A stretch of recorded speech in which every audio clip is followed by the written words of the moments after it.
When a single father's carefully rebuilt life collides with a forbidden pregnancy, he discovers that some secrets destroy careers and others destroy everything. Daniel Reed thought he'd mastered survival after losing his wife, raise his son, keep his head down, never get too close. Then Lena Whitmore, the untouchable executive at the top of his firm, showed him a pregnancy test with 2 pink lines. In that moment, standing in her kitchen while his own son slept miles away, Daniel realized that the quiet life he'd fought so hard to build was about to shatter.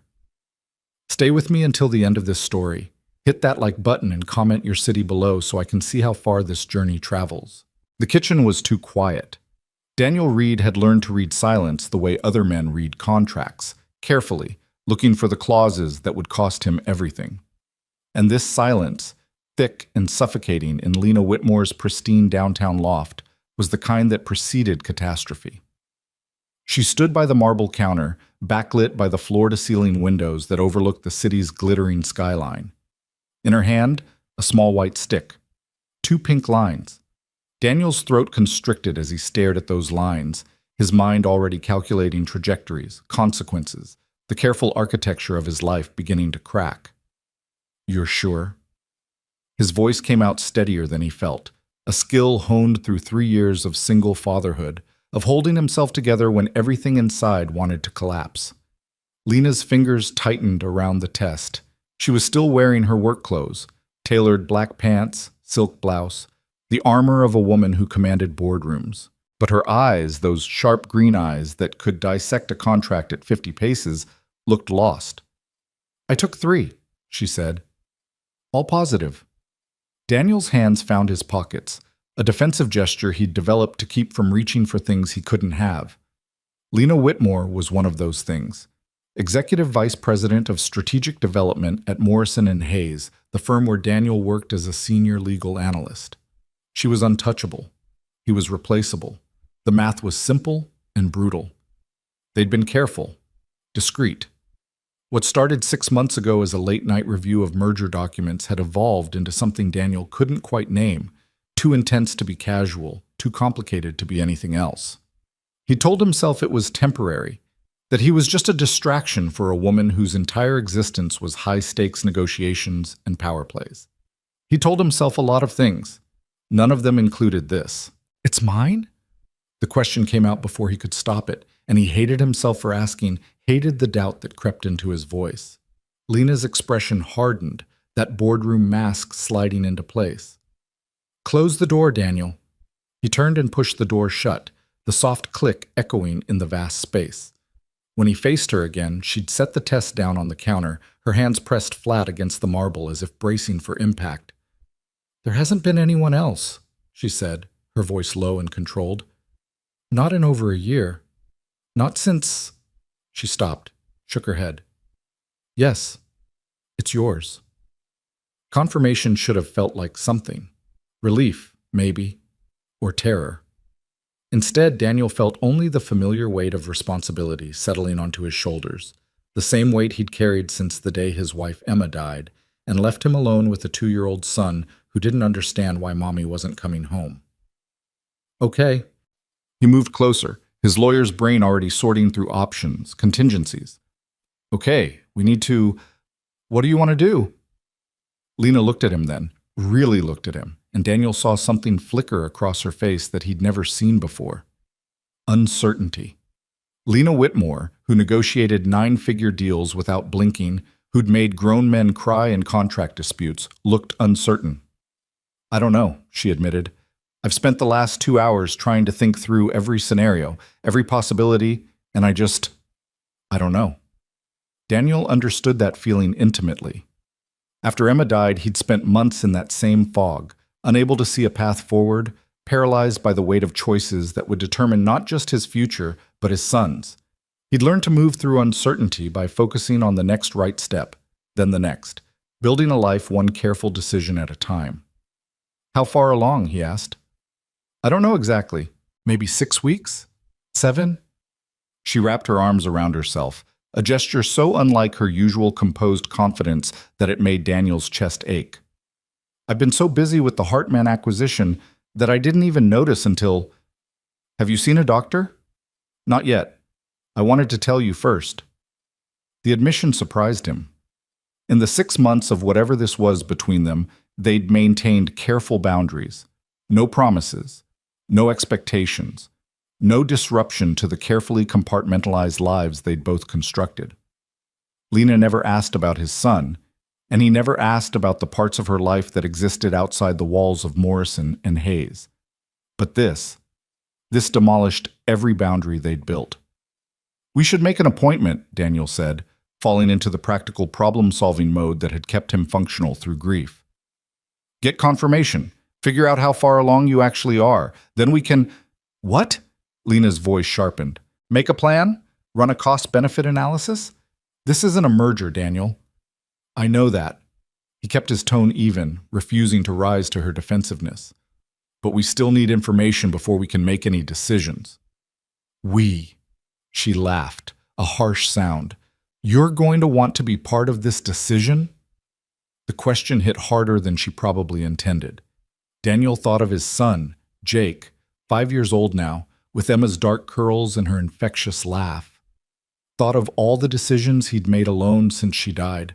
Which preschool, which pediatrician, how to explain death to a toddler who kept asking when mommy was coming back from heaven. "Yes," he said simply. "Whatever you decide, I'm part of this." Lena studied him for a long moment, and Daniel held her gaze, letting her see the truth of it. He might not have planned this, might not have any idea how to navigate the impossible complexity of having a child with a woman who was essentially his boss, but he knew one thing with absolute certainty. He didn't abandon the people who needed him. "I have a son," he said quietly. "Jake, he's 5. Lena blinked, clearly surprised. "You've never mentioned, you never asked." There was no accusation in his voice, just fact. They'd both been careful not to let their personal lives bleed into whatever this was. His mother died when he was 2, cancer. I've been raising him alone since then. He watched the information settle over her, saw her reassessing him the way she would a contract, looking for the hidden clauses. In the office, he was Daniel Reed, competent but unremarkable.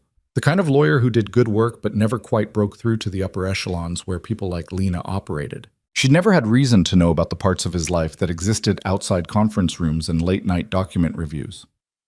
"I'm sorry," she said finally. "That must have been— it was hell." Daniel cut her off, not unkindly. "But Jake and I, we figured it out. Built a life that works. It's not perfect, but it's ours. And it's good." He paused.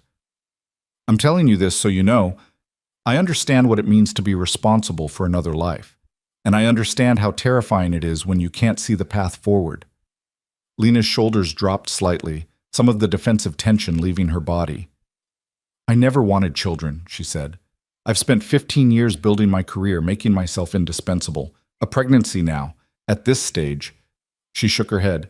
"Victor Lang is circling for my position. The Hartman deal is at a critical phase. If the board thinks I'm compromised, if they see any weakness, then we're careful," Daniel said. "We don't tell anyone until you're ready." "And what about us?" The question hung in the air between them. "What are we, Daniel? Because I need to know what I'm dealing with here." He'd been dreading this question for months, the inevitable moment when whatever they were doing would have to be named, defined, made real. They'd existed in a comfortable ambiguity, meeting in neutral spaces, keeping their connection separate from the rest of their lives. But pregnancy had a way of forcing clarity. "I don't know what we are," he admitted, "but I know what I'm not. I'm not someone who walks away." Lena looked at him for a long moment, and Daniel saw something shift in her expression. Not quite trust, but maybe the beginning of it. She nodded slowly, then glanced at the clock on the wall. It was past midnight. They both had to be at the office in 7 hours. "I should go," Daniel said, though he didn't move toward the door. "Jake's with my sister tonight, but I need to pick him up early tomorrow." "Daniel," Lena's voice stopped him. Don't tell anyone. Not yet. I need time to think about what this means, how to handle it." "I won't say anything," he promised. "But Lena, we can't wait too long. You'll need prenatal care, and there are decisions that are time-sensitive." "I know." She rubbed her temples, exhaustion evident in every line of her body. "I'll make an appointment, this week. I'll text you the details." He wanted to stay, wanted to pull her into his arms and promise that everything would be okay, even though he had no idea if that was true. But the rules of whatever they were didn't include comfort, didn't include the kind of intimacy that went beyond physical attraction and intellectual connection. So he just nodded and left, pulling the door closed behind him with that same soft click. The elevator ride down felt longer than it should have. Daniel stared at his reflection in the polished steel doors, seeing a man he barely recognized. At 34, he was supposed to have his life figured out. Instead, he was looking at a future that made no sense. A second child with a woman who was essentially a stranger outside of conference rooms and midnight encounters, in a situation that could destroy both their careers. His phone buzzed as he stepped out into the cool night air. A text from his sister, Sarah. "Jake wants to show you something he built tomorrow. He's very proud. Also, he ate 3 bowls of mac and cheese for dinner, so good luck with bedtime." Daniel smiled despite everything, the thought of his son's enthusiasm cutting through the anxiety. Jake was the one thing in his life that made complete sense, the one relationship that was simple and pure and unconditional. Whatever happened with Lena, whatever complicated mess they were about to navigate, Jake would always be his priority. He texted back, "Tell him I can't wait to see it. Thanks for watching him, Sarah." Her response came immediately. "Anytime, you okay? You seemed stressed when you dropped him off." Daniel stared at the message, fingers hovering over the keyboard. Sarah was the only person who knew about Lena, though she only knew the barest details. That there was someone, that it was complicated, that Daniel was being careful. She'd worried about him after Emma died, watched him retreat into himself, focus everything on Jake, and work until there was nothing left over for anything else. When he'd finally mentioned Lena 6 months ago, Sarah had been cautiously optimistic. "It's okay to let someone in," she'd said. "Emma would want you to be happy." But happiness had never been part of the equation with Lena. It was attraction, yes, intellectual compatibility, the rush of doing something that felt vaguely forbidden. But happiness required vulnerability, required letting someone see all the broken parts, and neither of them had been willing to go there. Until now. Until biology had made that decision for them. "I'm fine," he typed.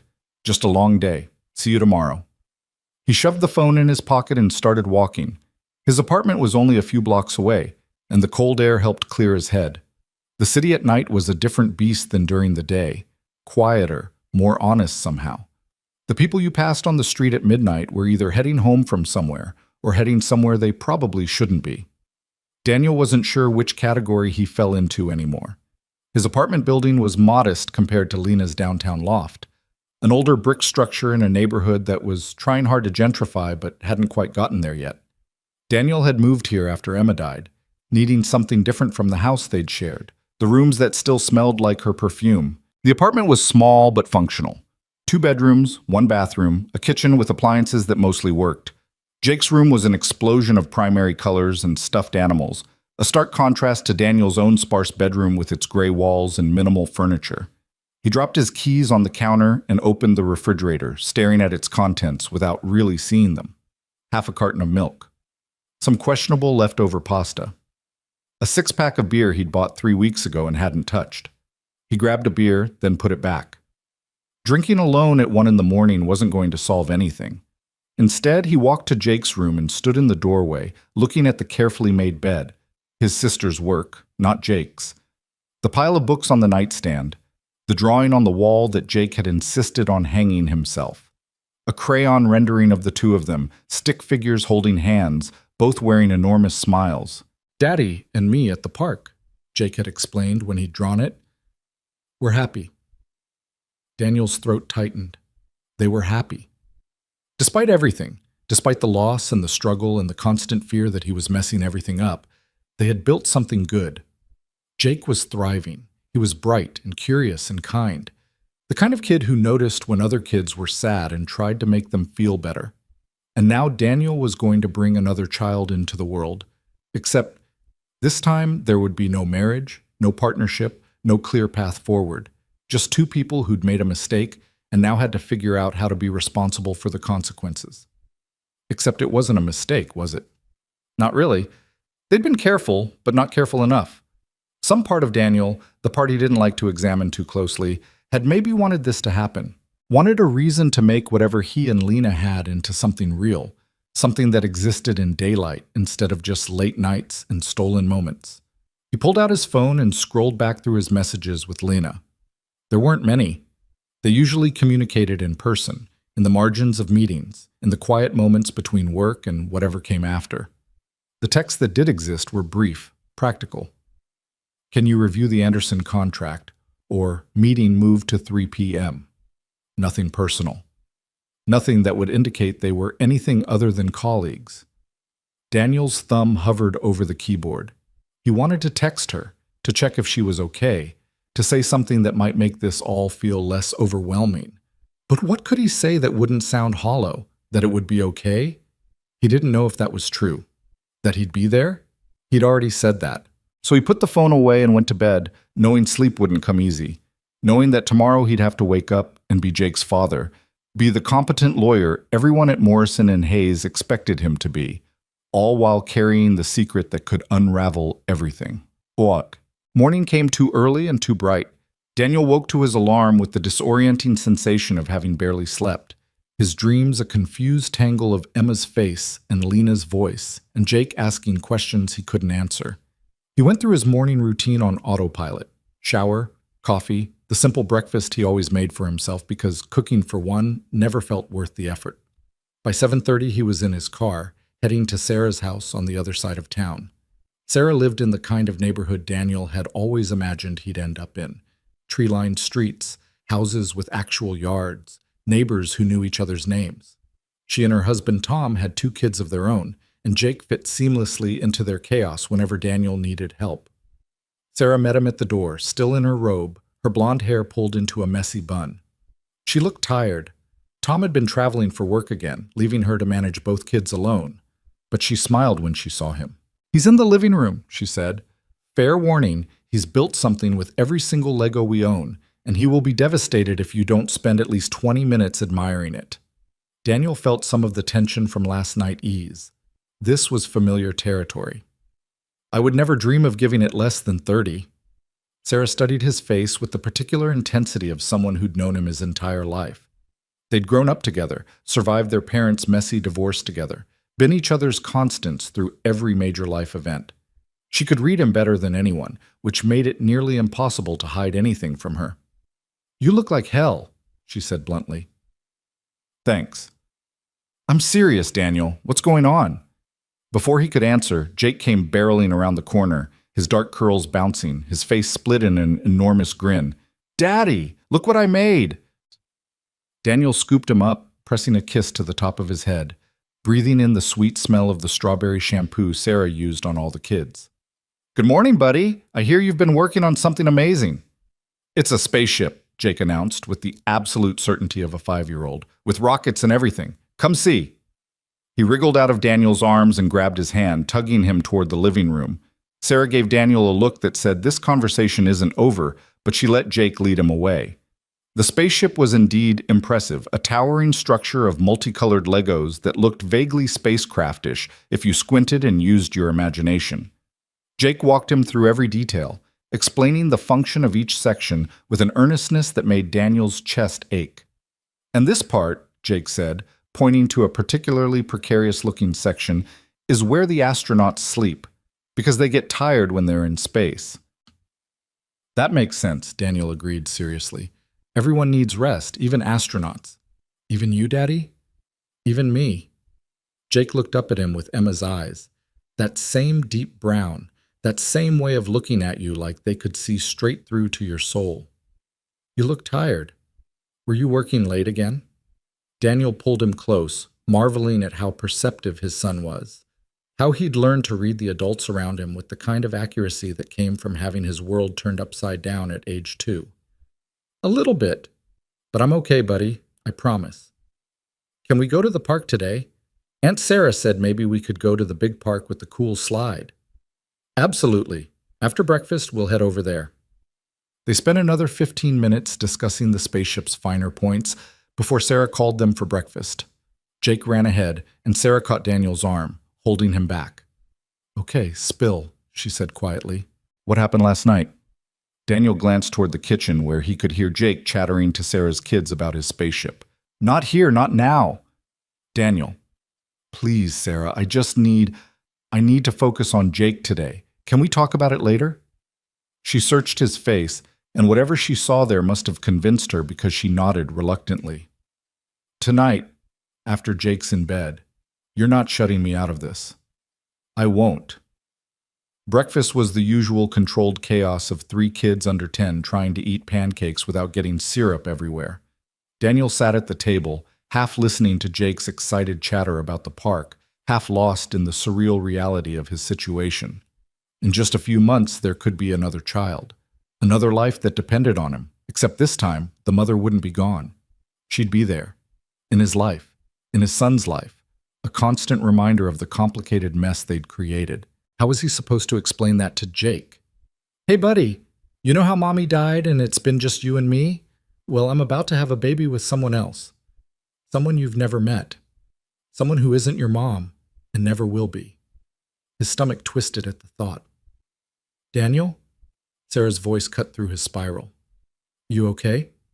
He realized he'd been staring at his plate, fork frozen halfway to his mouth. Jake was looking at him with concern, and Daniel forced a smile. Just thinking about work, he lied. Sorry, what were you saying, Jake? Jake launched back into his explanation of which playground equipment they should try first, and Daniel made himself focus, made himself be present. Whatever was happening with Lena, whatever impossible situation they were navigating, Jake deserved his full attention. After breakfast, they said goodbye to Sarah with promises to talk later, and Daniel loaded Jake into his car seat, listening to him chatter about the park, about the spaceship, about a million small things that filled up a 5-year-old's world. The park was busy for a Saturday morning, filled with other parents and their kids, all of them navigating the same basic challenges of childhood. How high to let them climb, whether to intervene when they argued over the swings, how to keep them from getting hurt while still letting them take the risks they needed to grow. Daniel had learned to find peace in these moments, in the simple routine of pushing Jake on the swings, catching him at the bottom of the slide, wiping dirt off scraped knees. It was uncomplicated in a way the rest of his life wasn't. Just a father and his son, building memories one playground visit at a time. Higher, Daddy! Jake shrieked from the swing, his legs pumping enthusiastically. You're already pretty high, buddy, but I want to touch the sky. Daniel smiled despite everything and gave the swing a stronger push, watching Jake soar higher, his laughter ringing out across the playground. This was what mattered. This was what he was fighting for, the life he'd built for them both. His phone buzzed in his pocket. He ignored it, focused on Jake. It buzzed again and again. Just a second, buddy, he said, slowing the swing.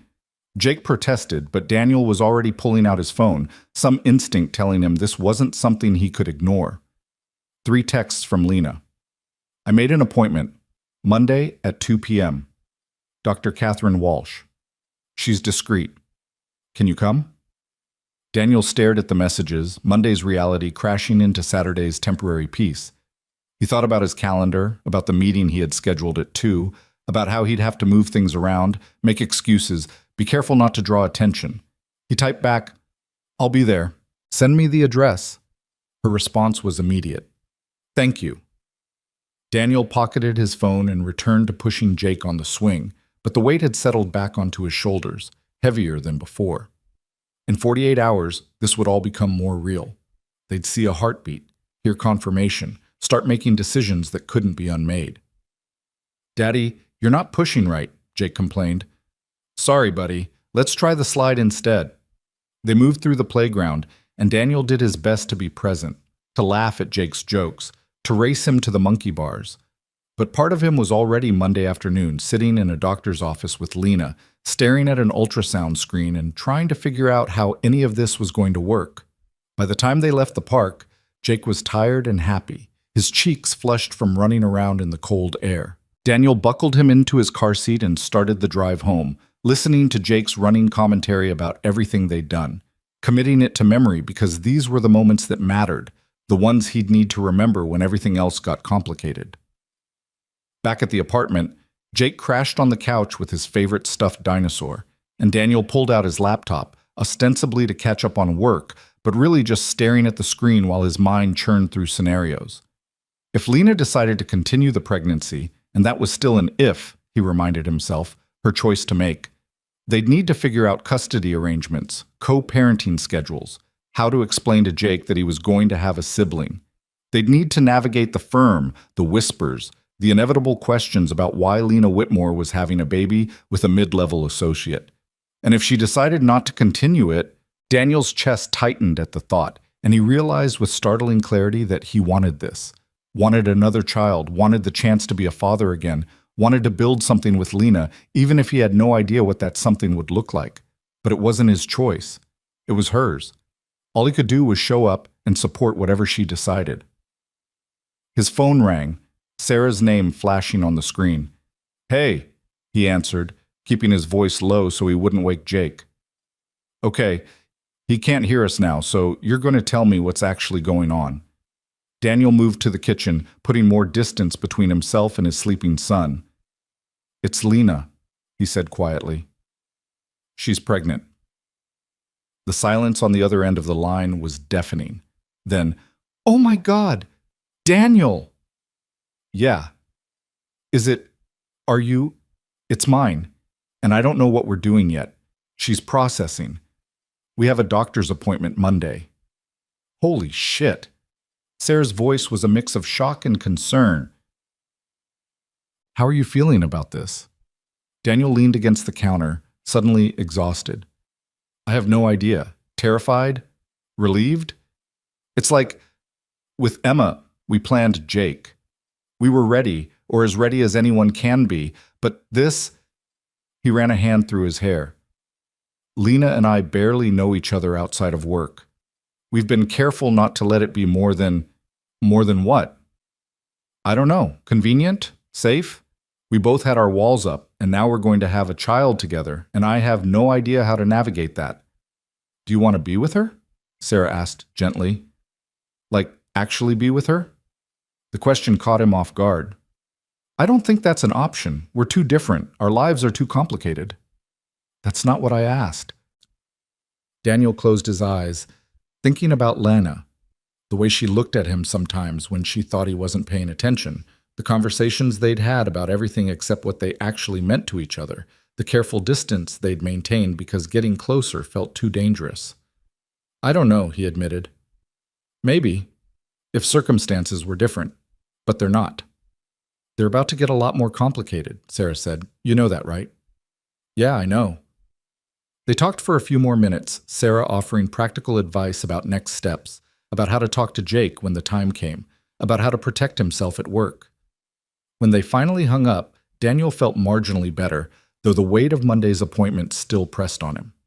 The weekend passed in a blur of normal activities: grocery shopping, laundry, building Lego spaceships, reading bedtime stories. Daniel tried to be present for all of it, tried to soak up these last moments before everything changed.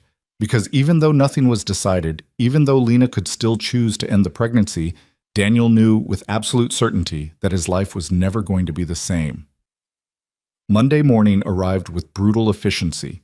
Daniel dropped Jake at preschool, watching him run toward his classroom with his backpack bouncing, already calling out to his friends. The teacher gave Daniel a wave, and he waved back, then sat in his car for a long moment, gathering himself for the day ahead. The office felt different somehow, though nothing had actually changed. Daniel went through his normal routines, checking emails, reviewing contracts, attending a morning meeting about the Hartman acquisition where Lena presented the latest updates with her usual cool competence. She didn't look at him differently, didn't acknowledge him beyond the professional courtesy she'd always shown. But Daniel noticed the slight shadows under her eyes, the way her hand trembled just slightly when she reached for her water glass. At 1:30, Daniel made an excuse about a dentist appointment and left the office. Lena had left 10 minutes earlier, and they'd agreed to meet at the clinic separately, maintaining the careful distance they'd always kept. Dr. Walsh's office was in a medical building downtown, discreet and professional. Daniel found Lena in the waiting room, sitting with perfect posture, her hands folded in her lap. She'd changed out of her work clothes into jeans and a sweater, the first time he'd seen her in anything casual. "Hey," he said quietly, taking the seat next to her. "Hi." Her voice was tight with tension. They sat in silence, surrounded by other expectant mothers in various stages of pregnancy, their partners beside them looking nervous or excited, or both. Daniel felt acutely aware that he and Lena didn't look like the other couples, didn't have that same ease of intimacy. Lena Whitmore? A nurse appeared in the doorway, clipboard in hand. They stood together, and Lena's hand briefly found his, squeezing once before letting go. Daniel followed her into the exam room, his heart pounding in a way that had nothing to do with fear and everything to do with the weight of what they were about to see. Dr. Walsh was a woman in her 50s with kind eyes and a manner that immediately put them at ease. She walked them through the basics, asked questions about Lena's medical history, about when her last period was, about symptoms. "Based on what you're telling me, I'd estimate you're about 7 weeks along," Dr. Walsh said. "We'll do an ultrasound to confirm." Lena changed into a gown, and Daniel stood by the wall, trying not to think about how surreal this all was. When she was ready, Dr. Walsh dimmed the lights and started the ultrasound. The screen flickered to life, showing grainy black and white images that meant nothing to Daniel. Then Dr. Walsh adjusted something, and suddenly there it was. A small shape, barely distinguishable, but unmistakably there. "And there's the heartbeat," Dr. Walsh said, turning up the volume. The sound filled the room, fast and strong, a rhythm that bypassed Daniel's brain and went straight to his chest. He'd heard this sound before with Emma when they'd gone to their first appointment with Jake, but somehow this felt different, more urgent, more impossible. Lena's hand shot out, grabbing his wrist, her fingers digging in hard enough to hurt. Daniel looked at her face and saw tears streaming down her cheeks, her expression caught between wonder and terror. "You're measuring right at 7 weeks," Dr. Walsh continued, oblivious to or politely ignoring their emotional turmoil. "Everything looks good so far. Heart rate is strong. Due date would be approximately September 15th. September. Daniel's mind raced ahead. Jake would be starting kindergarten that month. He'd need to figure out parental leave, childcare, how to balance a newborn with a 5-year-old who was used to having all of Daniel's attention. The ultrasound continued, Dr. Walsh pointing out different parts, explaining what they were seeing. Daniel barely heard her. All he could focus on was that heartbeat, steady and insistent, and Lena's hand still wrapped around his wrist like he was the only thing keeping her grounded. When it was over and the lights came back up, Dr. Walsh handed Lena tissues and gave them both a gentle smile. "I'll give you two a few minutes," she said, stepping out of the room. Lena wiped her face, her hands shaking. "I didn't expect—" She stopped, swallowed hard. "The heartbeat. I thought it would be more abstract, just cells dividing, but that—" "I know," Daniel said quietly. She looked at him, really looked at him, and Daniel saw the same war he was fighting reflected in her eyes, the terror of what this meant versus the undeniable reality of what they'd just witnessed. "I can't do this alone," she whispered. "You won't have to." "But how?" Her voice cracked. "How are we supposed to make this work? We barely know each other, Daniel. We have no idea how to be whatever we need to be for this child." "We'll figure it out." He took her hand, threading his fingers through hers. "The same way I figured it out with Jake after Emma died. One day at a time. One decision at a time. What if I'm terrible at it?" The vulnerability in her voice was startling.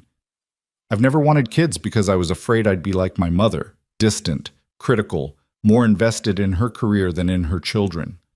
Daniel thought about his own fears, about all the ways he worried he was failing Jake, about the constant second-guessing that came with single parenthood. "No one knows what they're doing," he said. "We just do our best and hope it's enough." Lena studied him for a long moment, and something shifted in her expression. A softening, maybe. An acknowledgement that they were in this together, whether they'd planned it or not. "Okay," she said finally. "Okay." Dr. Walsh came back in, gave them information about prenatal vitamins and follow-up appointments, and by the time they left the office, it was nearly 4. They stood outside the building, both of them caught in that strange liminal space between their professional lives and this new reality. "We need to talk about work," Lena said, her executive persona sliding back into place. about when to tell people, how to manage the optics. Not yet, Daniel said. You're barely 7 weeks. Let's get through the first trimester. Make sure everything stays stable. Then we'll figure out the rest. She nodded, relief evident in her face. Thank you for coming today. She gestured vaguely, for not running away. I'm not going anywhere, Daniel said, and meant it.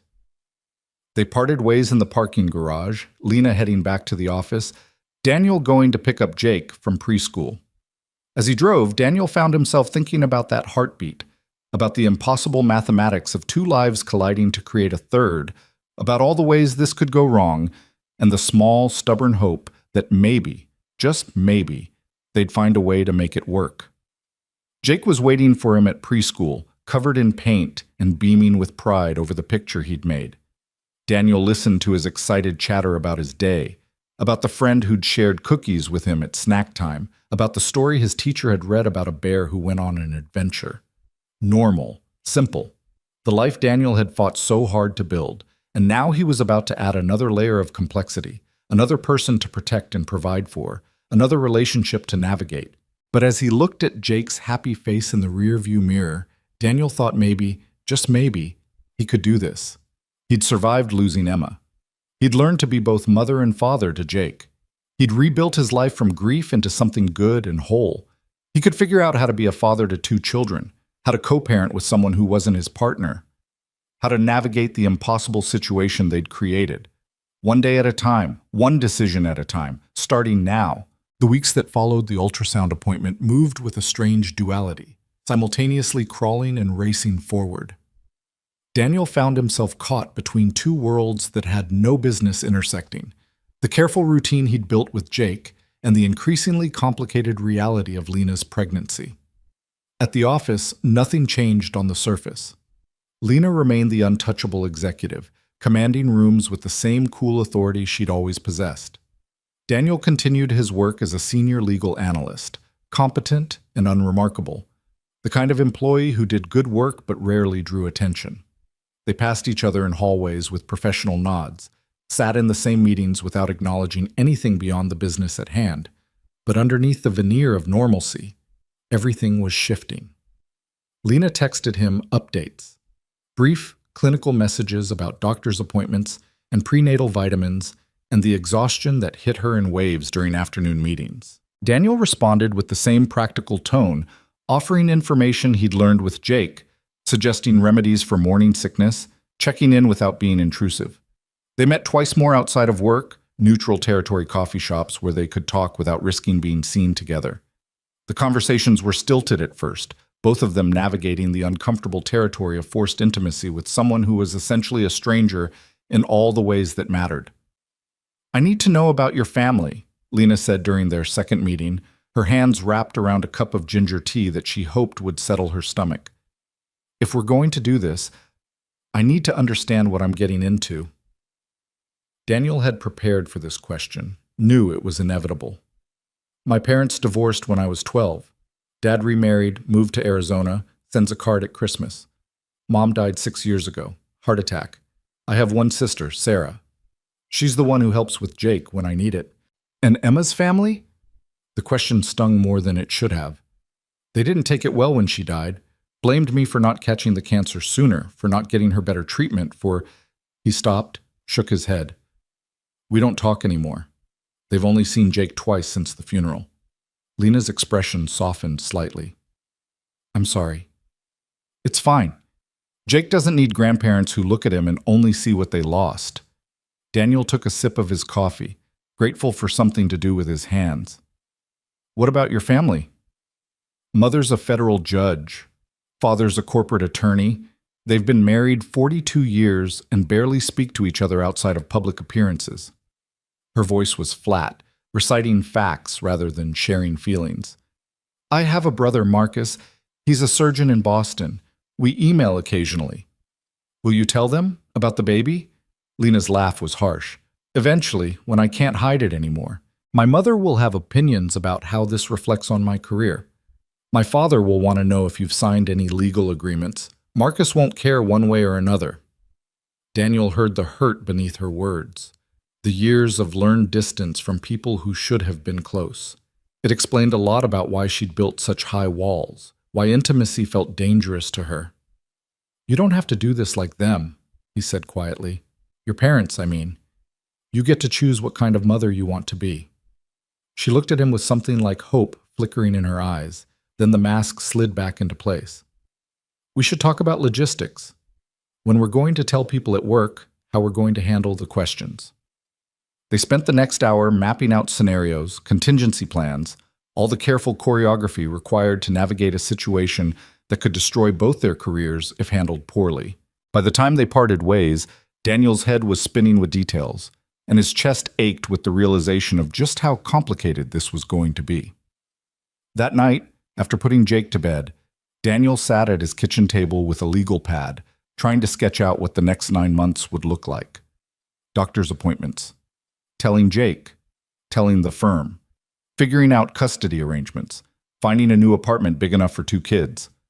The list grew longer the more he thought about it, each item spawning 3 more complications. His phone rang, Sarah's name appearing on the screen. "How's it going?" she asked without preamble. "It's going," Daniel said, rubbing his eyes. "We're figuring it out, slowly." "Have you told Jake yet?" "No, Lena wants to wait until the 2nd trimester, make sure everything's stable first." "That's probably smart." Sarah paused. "How are you doing with all this, really?" Daniel stared at his list, at all the impossible logistics he was trying to solve. "I keep thinking about Emma," he admitted. "About how excited we were when we found out about Jake, how we'd spend hours talking about names and nursery colors and what kind of parents we wanted to be. And now I'm having another child with someone who barely tolerates me outside of bed. That's not fair to either of you," Sarah said gently. "You're doing the best you can in an impossible situation." "Am I?" "Because it feels like I'm just lurching from one crisis to the next, trying to hold everything together with duct tape and hope." "Welcome to parenthood. That's basically the job description." Daniel laughed despite himself. "How do you make it look so easy?" "I don't. You just only see the edited version. You don't see the meltdowns in the grocery store or the fights with Tom about whose turn it is to deal with bedtime, or the 1,000 small failures that pile up every day." She softened her voice. "You're a good father, Daniel. You'll figure this out too." After they hung up, Daniel went to check on Jake one more time. His son was sprawled across the bed, one arm thrown over his stuffed dinosaur, his face peaceful in sleep. Daniel stood in the doorway, watching the gentle rise and fall of his chest, and felt the familiar surge of fierce protectiveness.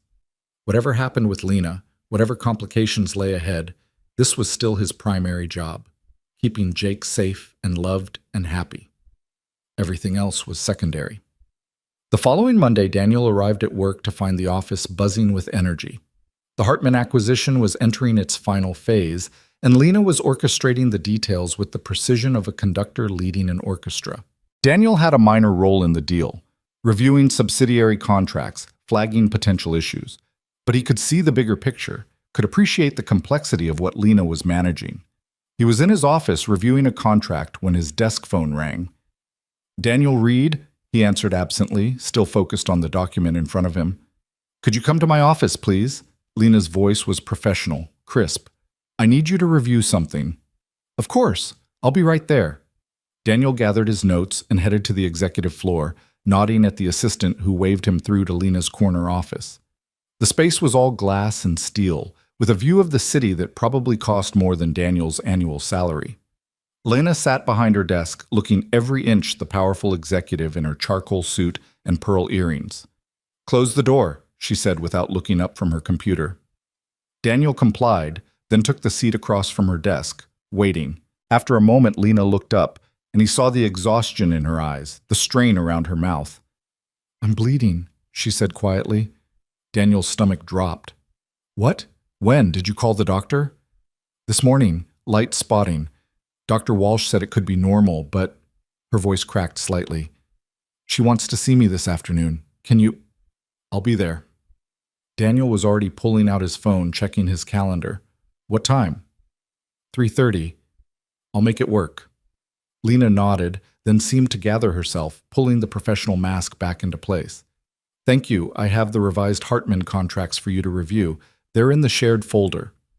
It was a dismissal, a return to the safety of work, and Daniel understood. He stood, then hesitated at the door. Lena, it's going to be okay. You don't know that. No, he admitted. But worrying yourself sick won't help either. He left before she could respond, his mind already racing ahead to the afternoon, to what the bleeding might mean, to all the ways this precarious situation could collapse. The rest of the morning passed in a blur. Daniel tried to focus on work but kept checking his phone, half expecting Lena to text that things had gotten worse. By the time 3 o'clock rolled around, he'd accomplished almost nothing, his mind too scattered to concentrate. He made excuses to his supervisor about a family emergency and left the office, driving too fast to Dr. Walsh's clinic. Lena was already in the waiting room when he arrived, sitting with that same perfect posture, her hands gripping her purse so tightly her knuckles were white. Any more bleeding? Daniel asked, taking the seat next to her. No, just the spotting this morning. She didn't look at him, her eyes fixed on some point across the room. I read online that it could be normal, that lots of women spot in the first trimester, but the internet is a terrible place to look for medical information. I know, but I couldn't just sit there not knowing.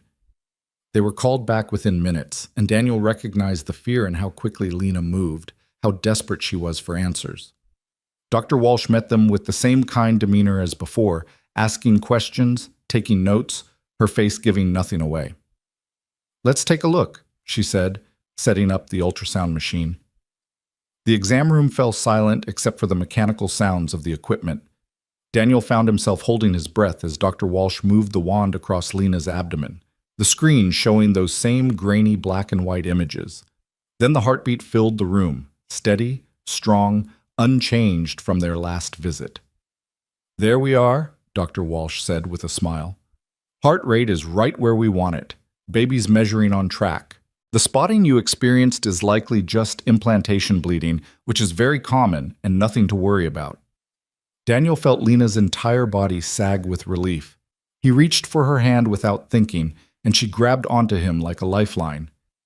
So everything's okay? Lena's voice was small, vulnerable in a way Daniel had never heard from her before. Everything looks great, but I want you to take it easy for the next few days. No strenuous activity, plenty of rest. And if you experience any heavy bleeding or severe cramping, call me immediately.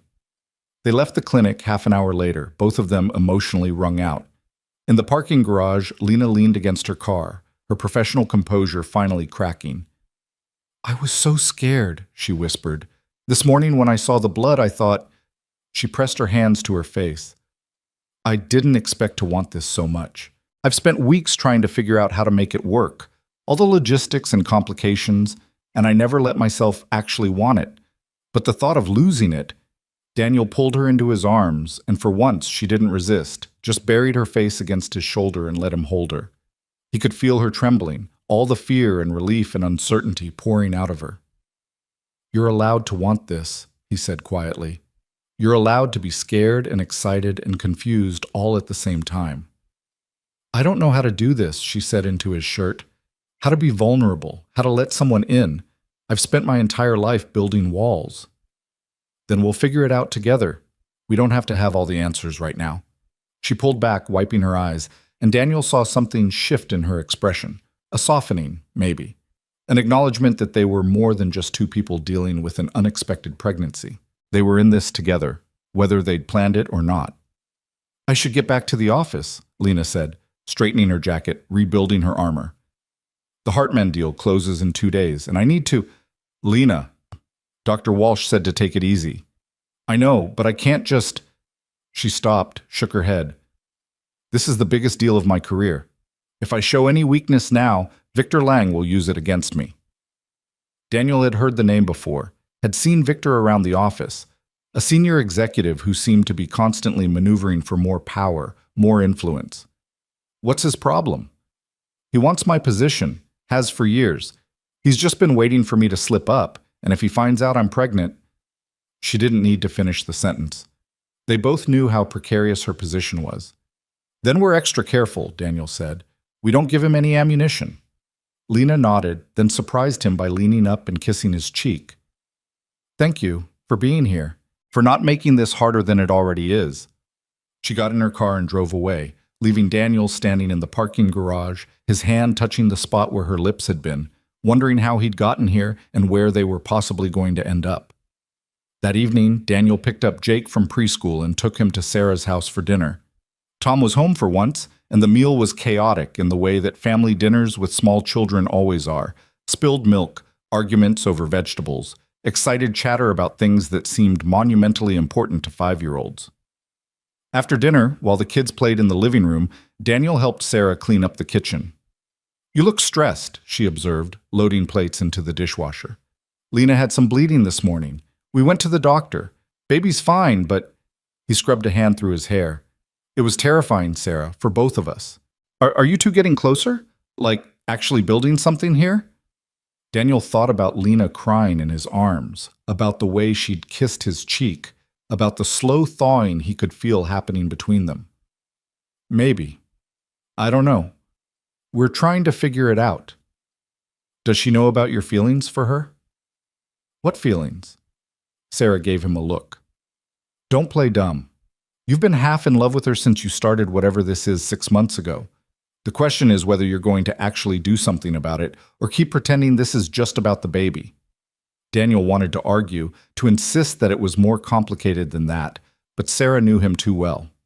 The truth was, he'd been attracted to Lena from the first time they'd worked together late one night, when she'd let her guard down enough to laugh at one of his jokes, and he'd seen the real person beneath the executive armor. "It doesn't matter how I feel," he said quietly. "Lena's not looking for a relationship. She's made that clear. People change, situations change. Maybe she just needs someone to show her it's safe to let her walls down." Before Daniel could respond, Jake came running into the kitchen. "Daddy, come play Legos with us!" Daniel let himself be pulled away, grateful for the distraction, but Sarah's words stayed with him for the rest of the evening. The Hartman deal closed on Wednesday to great fanfare. The firm threw a celebration in the main conference room, champagne flowing freely as executives congratulated each other on a successful negotiation. Daniel attended out of obligation, standing at the edges of the room and watching Lena hold court in the center, gracious and brilliant and completely in her element. Victor Lang stood nearby, his smile not quite reaching his eyes, as he watched Lena accept congratulations from the firm's managing partners. Daniel didn't like the way Victor looked at her, like she was an obstacle to be removed rather than a colleague to respect. When the celebration finally wound down, Daniel made his way toward the exit, only to be intercepted by Victor. "Daniel Reed, right?" Victor's handshake was too firm, performative. "Good work on those subsidiary contracts. Very thorough." "Thank you," Daniel said carefully, unsure where this was going.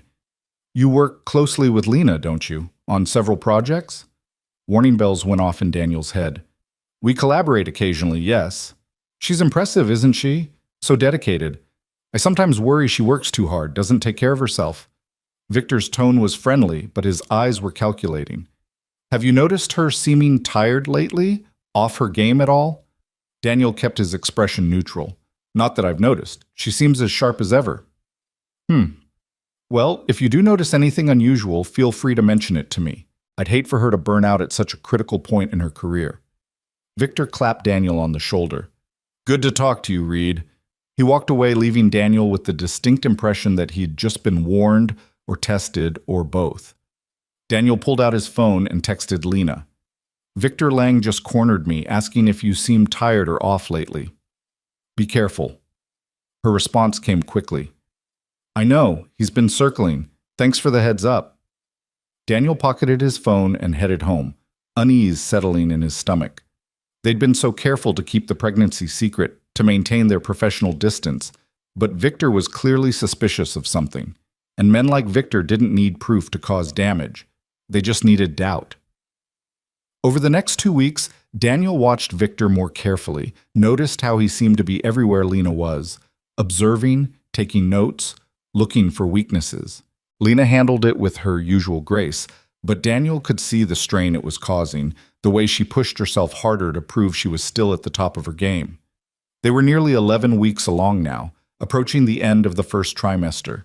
Lena's morning sickness had gotten worse, and twice Daniel had found her in the bathroom near her office, looking pale and shaken. Each time she'd waved him off, insisted she was fine, then gone right back to work as if nothing had happened. "You need to slow down," Daniel said after the second incident, following her back to her office despite her protests. "I can't. Not with Victor watching my every move." "Lena, you heard what Dr. Walsh said. You need to take care of yourself." "I am taking care of myself. I'm taking my vitamins. I'm eating. When I can keep food down, I'm doing everything right." She sank into her desk chair, exhaustion evident in every line of her body. "But I can't show weakness. Not now." Daniel crouched beside her chair, making her look at him. "Taking care of yourself isn't weakness. And if Victor can't see that, then he's not worthy of the position he wants." "That's not how the world works, Daniel. You know that." He did know that. Had seen enough corporate politics to understand that perception mattered more than reality, that showing any vulnerability could be fatal to a career. But he also knew that Lena was running herself into the ground, and something had to give. That Friday, Daniel's phone rang just as he was leaving to pick up Jake from preschool. Lena's name flashed on the screen. "Hey," he answered. "Everything okay? Can you come to my place tonight? After Jake's asleep? We need to talk." The serious tone of her voice made his stomach clench. "Yeah, of course. What's wrong?" "Not on the phone, just, can you come? I'll be there by 9. Daniel spent the rest of the evening in a state of low-level anxiety, going through the motions of dinner and bath time and bedtime stories while his mind spun through possibilities. Had something happened with the baby? Had Victor found out? Had Lena changed her mind about everything? By the time he got Jake settled and called Sarah to come stay at his apartment, his nerves were shot. He drove to Lena's loft trying to prepare himself for whatever news she had, but nothing could have prepared him for what he found when she opened the door. Lena was crying, not the controlled tears from the doctor's office, but full gut-wrenching sobs that shook her entire body. Daniel pulled her into his arms immediately, kicking the door shut behind him. "What happened?" he demanded. "Is it the baby? Are you okay?" "The baby's fine," she managed between sobs. "I'm fine. It's just—" She pulled back, swiping at her face. "Victor knows. I don't know how, but he knows." Daniel's blood ran cold. "What did he say?" "He didn't say anything directly. He just—" She moved to the couch, sinking down onto it. "He made a comment in a meeting today about how important it is to maintain focus during critical projects, how personal distractions can compromise professional judgment. Then he looked right at me and smiled." "That's not proof that he knows," Daniel said, sitting beside her. "He knows, Daniel. I could see it in his eyes. He's just waiting for the right moment to use it against me." Daniel thought about Victor's questions at the celebration, about the way he'd been watching Lena, and realized she was probably right. But knowing something and being able to prove it were two different things. "Then we need to get ahead of it," Daniel said. "Tell the managing partners before Victor can weaponize it." "Are you insane? If I tell them I'm pregnant with your child, they'll fire one of us. Probably you, because I'm more valuable to the firm, and then you'll resent me forever, and our child will grow up in a broken situation just like—" She stopped, pressed her hands to her face. "I'm sorry. I can't think straight." Daniel recognized the spiral, had seen it in himself after Emma died, that overwhelming fear that every decision would lead to catastrophe. He took Lena's hands gently, making her look at him. "Listen to me," he said firmly. "We're going to figure this out. We're not going to let Victor control this narrative. But first you need to breathe. Can you do that for me?" Lena nodded, taking a shaky breath, then another. Slowly her panic began to recede, replaced by the analytical mind that made her so good at her job. "We need a plan," she said finally. "A way to frame this that protects both of us." They spent the next 2 hours strategizing, running through scenarios, preparing for every possible outcome. By the time Daniel left, well past midnight, they had the skeleton of a plan. Not perfect, but better than nothing. As Daniel drove home through the empty streets, he thought about how much had changed in just a few weeks. He and Lena had gone from careful distance to something that looked almost like partnership, forced together by circumstance, but building something real in the process. He thought about Sarah's question, whether he was going to do something about his feelings or keep pretending this was just about the baby.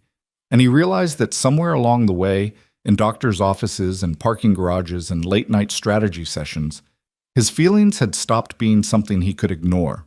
But feelings didn't matter if Victor destroyed both their careers before they had a chance to figure out what they could be to each other. Monday morning arrived with ominous efficiency, and Daniel walked into Morrison and Hayes knowing that the careful balance they'd maintained was about to shatter.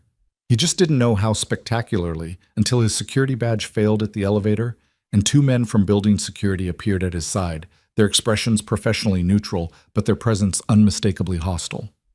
"Mr. Reed, we need you to come with us." Daniel's first instinct was to resist, to demand an explanation, but years of navigating corporate bureaucracy had taught him that security guards were just following orders. The real battle wouldn't be fought in the lobby. "Of course," he said calmly, ignoring the stares from colleagues streaming past him into the building.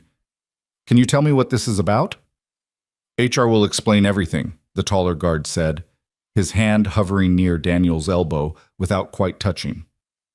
"This way, please." They escorted him not to the HR department on the 15th floor, but to a small conference room on the 3rd floor that Daniel had never been in before. The kind of room reserved for disciplinary meetings and terminations. All beige walls and uncomfortable chairs designed to make you want to leave as quickly as possible. A woman Daniel didn't recognize sat at the table, flanked by two men in expensive suits. She had that particular look of corporate HR, professionally pleasant, utterly ruthless when necessary. "Mr. Reed, I'm Jennifer Morris, Senior Director of Human Resources. These are our attorneys, Mr. Patterson and Mr. Hughes." She gestured to the empty chair across from them. "Please, sit down." Daniel sat, his mind racing through possibilities. They knew about the pregnancy. That much was obvious. The question was how much they knew and what they planned to do about it. "Mr. Reed, we've become aware of some concerning allegations regarding your conduct with a senior member of our executive team." Jennifer's voice was neutral, giving nothing away. "Specifically, allegations of an inappropriate relationship with Lena Whitmore that may constitute a violation of our ethics policy." "May I ask who made these allegations?" Daniel kept his voice steady, channeling every ounce of the composure he'd learned in courtrooms. "I'm not at liberty to disclose that information. What I can tell you is that we take these matters very seriously. Morrison and Hayes has a strict policy against relationships between employees where there's a significant power differential." Daniel had read that policy when he was hired, understood its purpose, but the careful language told him everything he needed to know. They were building a case against him, not Lena. He was the expendable one. "Ms. Whitmore and I have worked together on several projects," Daniel said carefully. "Our relationship has always been professional." "So you're denying any romantic or sexual involvement with Ms. Whitmore?" The trap was obvious. If he lied and they had proof, he'd be fired for dishonesty. If he told the truth, he'd be fired for the relationship. Either way, they'd already made their decision. "I'd like to speak with a lawyer before answering any more questions." Jennifer's expression didn't change, but something flickered in her eyes. "That's your right, of course. However, I should inform you that as of this moment, you're on administrative leave pending the outcome of our investigation. Your access to the building and all company systems has been revoked. You'll need to surrender your badge and any company property in your possession." Daniel felt the world tilt slightly. Administrative leave was just a polite way of saying suspended, and everyone knew that suspensions almost never ended with reinstatement. They were clearing him out, making an example, protecting their valuable executive at the expense of the replaceable analyst. "I understand," he said, because there was nothing else to say. One of the security guards appeared at the door with a cardboard box. Daniel recognized it for what it was, the universal symbol of corporate termination. He thought about all the personal items in his office upstairs, 3 years of accumulated proof that he'd worked here, mattered here. "Someone will escort you to collect your belongings," Jennifer said, standing to indicate the meeting was over. "I'm sorry it had to come to this, Mr. Reed." She wasn't sorry. None of them were. This was just business, just the machinery of corporate self-protection grinding someone smaller into dust. The walk to his office felt like a perp walk, the security guard trailing him while coworkers quickly looked away, pretending not to notice.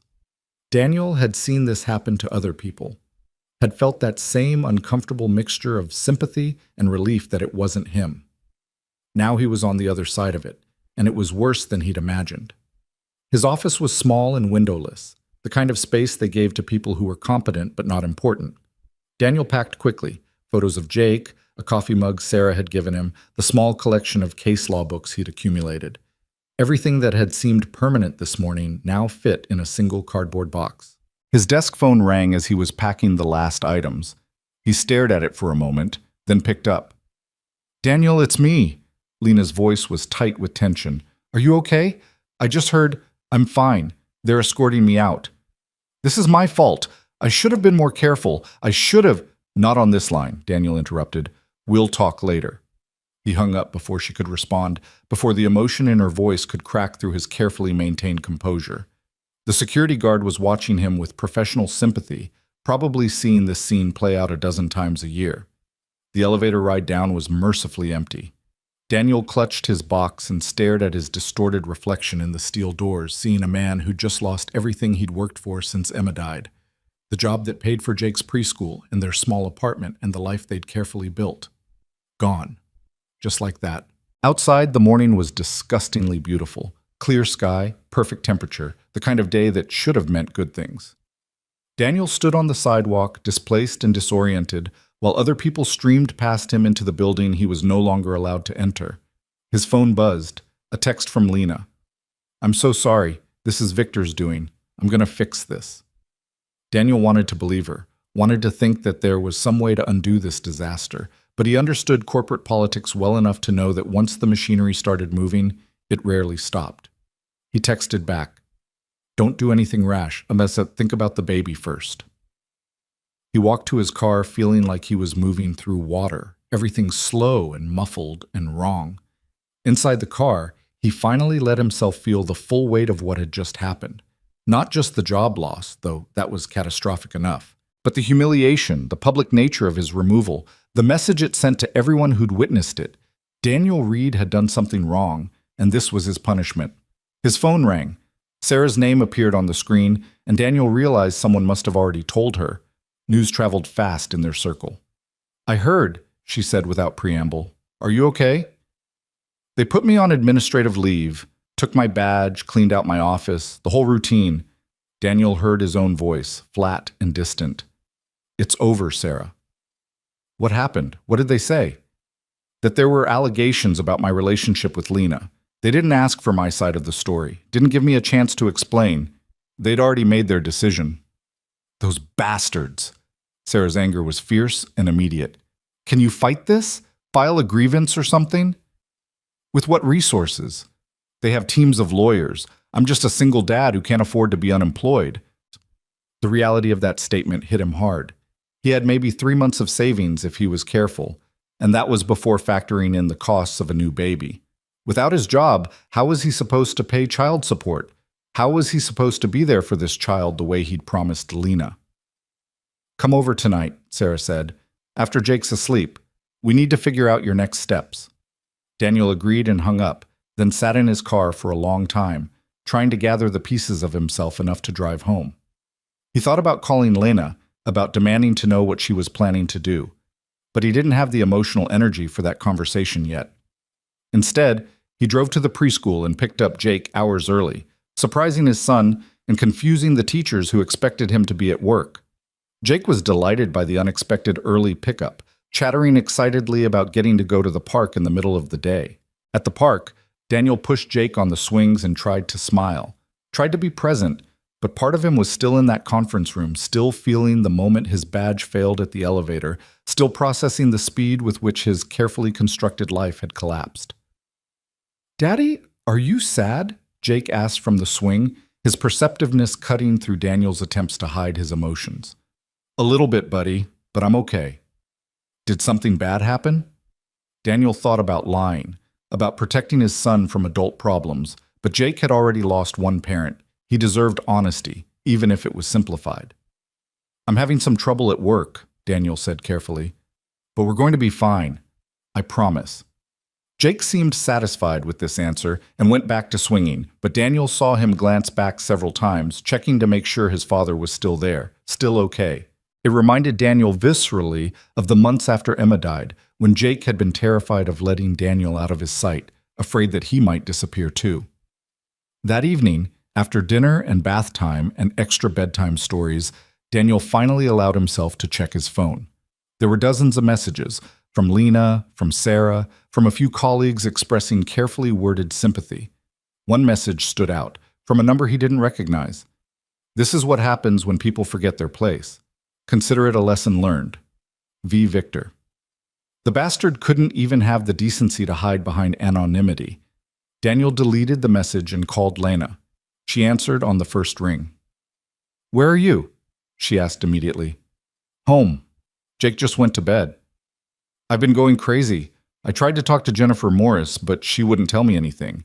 And when I pushed, she implied that I should distance myself from the situation if I wanted to protect my own position." Lena's voice shook with anger. "This is Victor's doing. It has to be." "The question is how he found out," Daniel said. "We were so careful." "I don't know. Maybe he was following one of us. Maybe he got access to my medical records somehow, though that should be impossible." She paused. "Daniel, I'm going to fight this. I'm going to go to the managing partners and tell them the truth. That this was consensual, that there's no misconduct, that Victor is manipulating the situation for his own gain." "Lena, no. If you do that, you'll just get yourself fired too. Then where will we be? Two unemployed parents with a baby on the way?" "So what? I'm just supposed to let them destroy your career to protect mine." "Yes," Daniel said firmly. "That's exactly what you're supposed to do. You're the one who's pregnant, who needs the health insurance, who has the position to actually provide for this child. I can find another job. You can't easily replace what you have at Morrison and Hayes." The line went silent for a long moment. Then Lena said quietly, "I hate this. I hate that Victor gets to win. He hasn't won yet. We just need to be smart about how we respond." They talked for another hour, Daniel gradually talking Lena down from her impulse to stage a dramatic confrontation. By the time they hung up, she'd agreed to wait to see how the investigation played out, to protect her own position for the sake of the baby. But Daniel could hear the strain in her voice, the guilt eating at her. She was used to fighting her own battles, used to winning through force of will and strategic brilliance. Being asked to stand down, to let someone else take the hit, went against every instinct she had. The next morning, Daniel woke to find his phone flooded with notifications. He'd been tagged in multiple posts on the firm's internal social platform, all of them from the night before. His stomach sank as he opened them. Someone had leaked details of his suspension. Not official details, the kind that HR would carefully control, but gossip, speculation, innuendo. The posts didn't name Lena directly, but they didn't need to. Everyone who read them would be able to connect the dots. Daniel scrolled through the comments, feeling sick.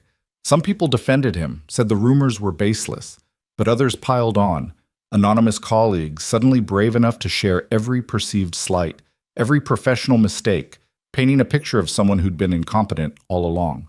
It was character assassination, public and permanent, and there was nothing Daniel could do to stop it. He was still staring at his phone when Sarah called.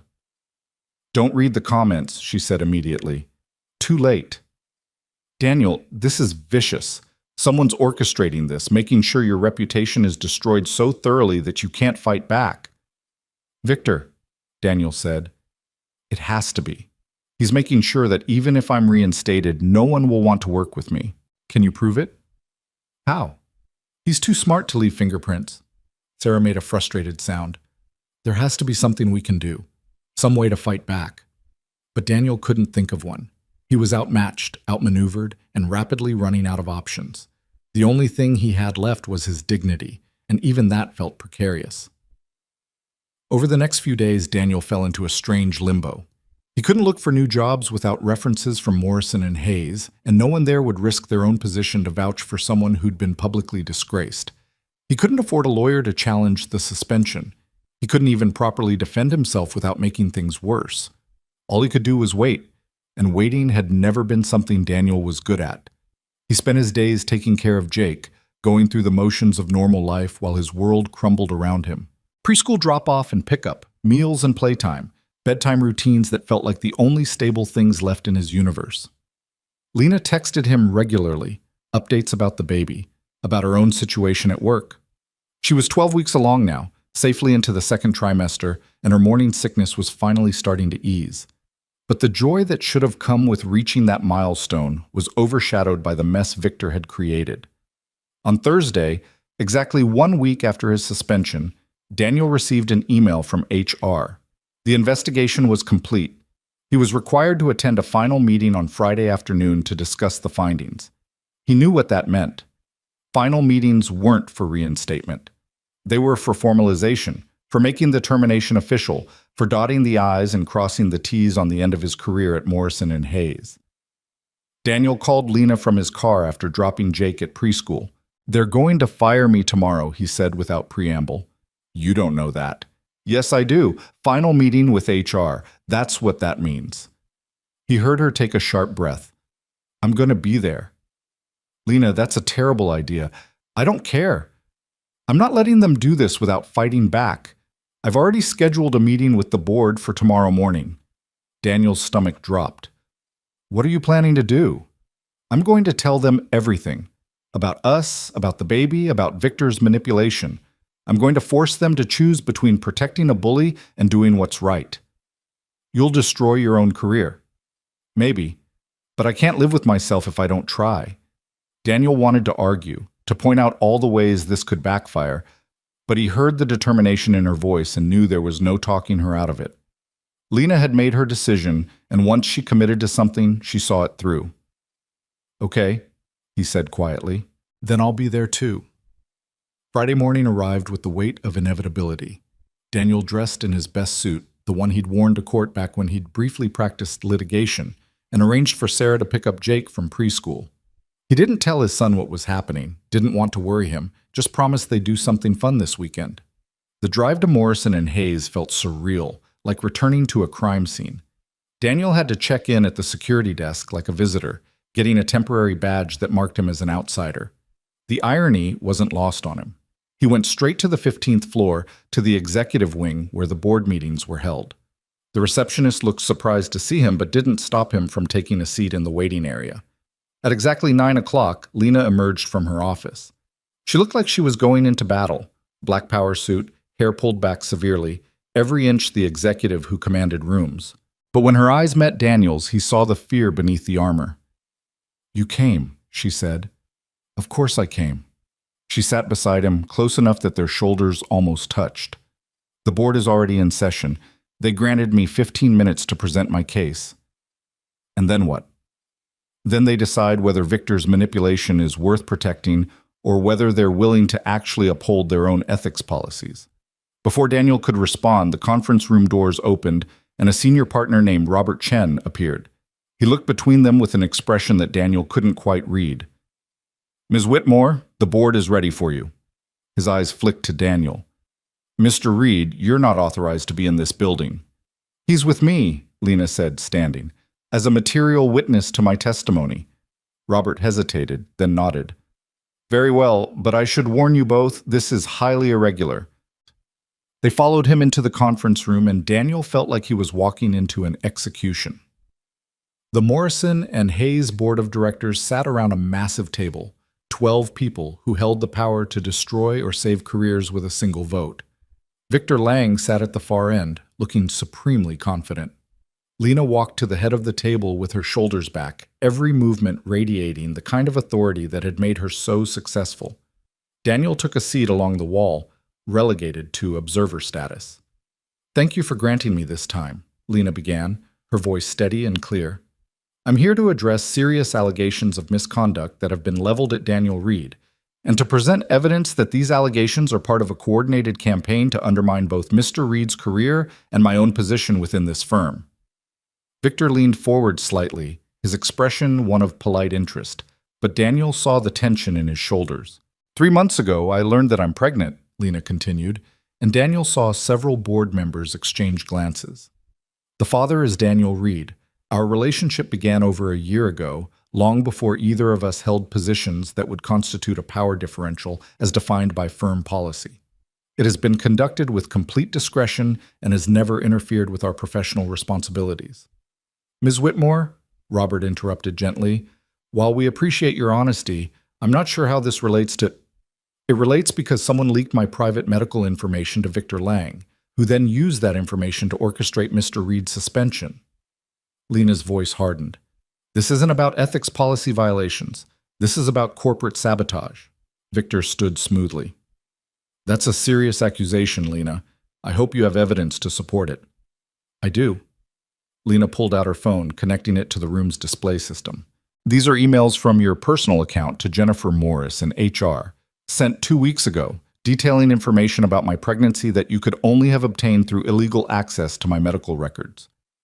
The emails appeared on the screen, and Daniel watched Victor's confident expression falter.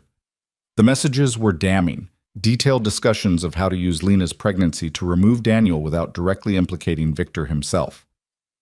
Where did you get those? Victor demanded. From IT, after I filed a formal request for an audit of all communications referencing my name. Lena's smile was sharp. You really should have used the firm's encrypted system instead of your personal email. The room erupted in murmurs. Robert Chen was reading the emails on his tablet, his expression growing darker with each sentence. Other board members were conferring in hushed tones. This is outrageous, Victor said, but his voice had lost its certainty. Those emails could have been doctored. They weren't, a voice said from the doorway. Everyone turned to see the firm's head of IT standing there, a woman named Patricia Kim. I conducted the audit myself at Ms. Whitmore's request. The emails are authentic, and our logs show Mr. Lang accessed Ms. Whitmore's health insurance claims through the administrative portal multiple times over the past month. Victor's face went white. I have administrative access for operational purposes. Not to individual employee medical records, Patricia said flatly. That's a HIPAA violation, and it's grounds for immediate termination. The room fell silent. Daniel sat frozen, watching the careful architecture of Victor's conspiracy collapse in real time. Lena remained at the head of the table, her expression calm but her hands gripping the edge of the table so tightly her knuckles were white. Robert Chen stood. Victor, I think you should step outside while the board discusses this matter. Robert, you have to understand I was trying to protect the firm. Outside, now! Victor left, his earlier confidence completely shattered. The moment the door closed behind him, the board erupted in urgent conversation. Daniel met Lena's eyes across the room and saw exhaustion mixed with relief. The deliberation took less than 10 minutes. When Robert called both Lena and Daniel to stand before the board, his expression was grave but not hostile. Ms. Whitmore, Mr. Reed, the board has reviewed the evidence you've presented, and we've reached several conclusions. He looked at Daniel. Mr. Reed, your suspension is lifted immediately, with full back pay and a formal apology for the way this situation was handled. The allegations against you were baseless and malicious. Daniel felt the tension drain from his body so fast he thought he might collapse. Victor Lang's employment with Morrison and Hayes is terminated effective immediately, Robert continued. We will be conducting a full investigation into his access to confidential records and pursuing criminal charges if warranted. He looked at Lena. Ms. Whitmore, we commend you for bringing this matter to our attention, though we wish you'd felt comfortable doing so sooner. With respect, Lena said, her voice steady, given how quickly you were willing to suspend Mr. Reed without hearing his side, I didn't feel that this board would be receptive to the truth. Several board members had the grace to look uncomfortable. Robert nodded slowly. Point taken. Moving forward, we'll be implementing new protocols to prevent this kind of abuse of power. The meeting ended with handshakes and assurances, but Daniel barely processed any of it. All he could think about was that it was over, that somehow Lena had managed to turn the tables, that they'd survived Victor's attack. In the hallway, after the board had dispersed, Lena finally let her composure crack. She leaned against the wall, her hands shaking, her breath coming in short gasps. You did it, Daniel said, moving to her side. You actually did it. I can't believe that worked. When I found those emails, I thought maybe I had a chance, but... She laughed, a slightly hysterical sound. I was prepared to be fired. I had my resignation letter written and everything. Daniel pulled her into his arms, feeling her trembling against him. You were incredible, terrifying, but incredible. I couldn't let him win. I couldn't let him destroy you for something we both chose. They stood there in the empty hallway, holding each other, until Lena's breathing steadied and she pulled back, wiping her eyes. I need to get back to work, she said. There's going to be fallout from this, and I need to manage it. Lena, take the rest of the day. You've been through enough. She shook her head. If I leave now, people will think I'm weak. I need to show them that I'm still in control, still capable. She straightened her jacket, rebuilding her armor. But tonight, can you come over? We should talk about what happens next. Yeah, of course. They parted ways at the elevator, Lena heading back to her office, Daniel heading to HR to complete the paperwork for his reinstatement. As he walked through the building, he noticed people staring, whispering. The news was already spreading, and Daniel knew that Monday morning would bring a whole new level of scrutiny. But for now, he had his job back. He had his dignity back. And most importantly, he and Lena had weathered the storm together, had chosen to fight for each other instead of letting fear and corporate politics tear them apart. It wasn't a perfect victory. There would be consequences, complications, difficult conversations ahead. But it was a start. Daniel returned to Morrison and Hayes the following Monday to a reception that was equal parts supportive and uncomfortable. His colleagues didn't quite know how to act around him. Some offered congratulations on his reinstatement, others avoided eye contact entirely, and a few brave souls asked directly what had happened. Daniel kept his answers brief and professional, unwilling to give the rumor mill any more fuel than it already had. His office looked exactly as he'd left it, though someone had dusted and watered the small plant on his desk. A new laptop sat waiting for him, his access codes reset, a stack of contracts that needed review already piling up. It was as if the past 2 weeks had been erased, at least on the surface. But beneath that surface, everything had changed. Daniel was reviewing a merger agreement when his desk phone rang. Lena's assistant, an efficient woman named Patricia, who'd always treated Daniel with polite distance, sounded almost warm when she spoke. Mr. Reed, Mrs. Whitmore would like to see you in her office at 3 o'clock, if you're available. I'll be there, Daniel said, checking his watch. That gave him 2 hours to finish the contract review and prepare himself for whatever conversation awaited him. At precisely 3, Daniel took the elevator to the executive floor. The receptionist waved him through without the scrutiny she'd always shown before, and Patricia actually smiled when he approached Lena's office. Go right in, she said. She's expecting you. Lena was standing by her windows when Daniel entered, looking out over the city with her arms wrapped around herself. She'd taken off her suit jacket, and Daniel could see the slight curve of her stomach beneath her silk blouse. Barely noticeable to anyone who wasn't looking for it, but undeniable proof that time was moving forward, whether they were ready or not. Close the door, she said, without turning around. Daniel complied, then waited. After a moment, Lena turned to face him, and he saw the exhaustion in her eyes, the weight of the past few weeks carved into the lines around her mouth. Thank you for coming, she said formally, then seemed to catch herself. Sorry, I've been in meetings all morning, and I can't seem to turn off the executive voice. It's okay.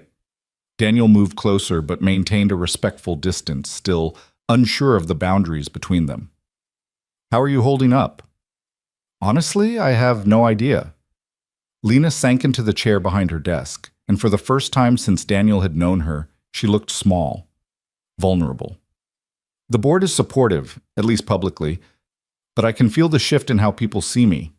I'm no longer just the brilliant executive. I'm the pregnant woman who had an inappropriate relationship with a subordinate. I was never your subordinate, Daniel said quietly.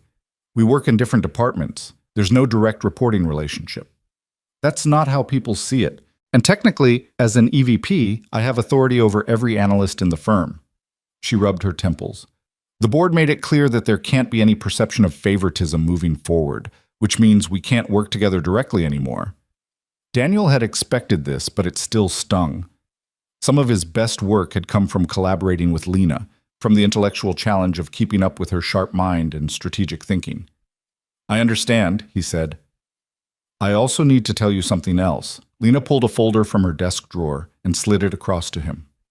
The board offered me a promotion, Chief Operating Officer. It would make me the highest-ranking woman in the firm's history. Daniel opened the folder and scanned the offer letter. The salary was staggering, The responsibility's enormous. It was everything Lena had been working toward for years. "That's incredible," he said, genuinely happy for her despite his confusion about why she seemed so conflicted. "You've earned this." "Have I? Or is this their way of controlling the narrative? Show that they support me publicly while quietly ensuring I'm too busy with operational responsibilities to threaten anyone's position?" She shook her head. "I'm sorry, that's paranoid. It's just, Victor's gone, but the culture that allowed him to thrive is still here. And I'm about to become a very visible example of what happens when you don't fit the traditional mold." Daniel understood what she wasn't saying. She would be the pregnant COO, the woman who'd had a baby with a lower-level employee, the subject of every whispered conversation and speculative email. Her competence would be constantly questioned, her decisions scrutinized through the lens of her personal life. "You're going to accept it anyway," Daniel said, reading the determination beneath her doubt. "Of course I am. I didn't fight this hard to back down now." Lena stood and moved back to the windows, her reflection ghostly in the glass. "But I need to know where we stand, Daniel. Not just professionally, but—" She gestured vaguely. "This baby is going to be here in 5 months. We need to make decisions about custody, about co-parenting, about what kind of relationship we're actually going to have." Daniel had been avoiding this conversation, preferring the comfortable ambiguity of their current situation to the harsh clarity of defining something he didn't fully understand himself. But Lena was right. They couldn't keep drifting indefinitely. "What do you want?" he asked. "I don't know," she admitted. "I've spent my entire adult life avoiding exactly this kind of complication. Personal relationships that require compromise and vulnerability and trust. I'm terrible at all of that. But I also know that I can't do this alone, and I don't want to." Daniel crossed the room to stand beside her at the window. The city sprawled below them, millions of people navigating their own complicated lives, their own impossible situations. "When Emma died, I thought I'd never let anyone get that close again," he said quietly. "It hurt too much, losing her. So I built walls around myself and Jake, kept everything manageable and controlled. And then you happened, and I told myself it was just physical, just convenient, that I could keep it separate from the rest of my life." He turned to look at her. "But I can't anymore. And honestly, I don't want to." Lena met his eyes, and Daniel saw fear and hope warring in her expression. "What are you saying?" "I'm saying that we should stop pretending this is just about the baby. We should figure out if there's something real here, something worth building on. And if there isn't, if we try and it doesn't work, then we'll figure out how to co-parent anyway, the way millions of people do. But I'd rather try and fail than spend the rest of my life wondering what we could have been." Lena was quiet for a long moment, her hand unconsciously moving to rest on her stomach. Then she said, "I'm scared, Daniel. I've never done this before.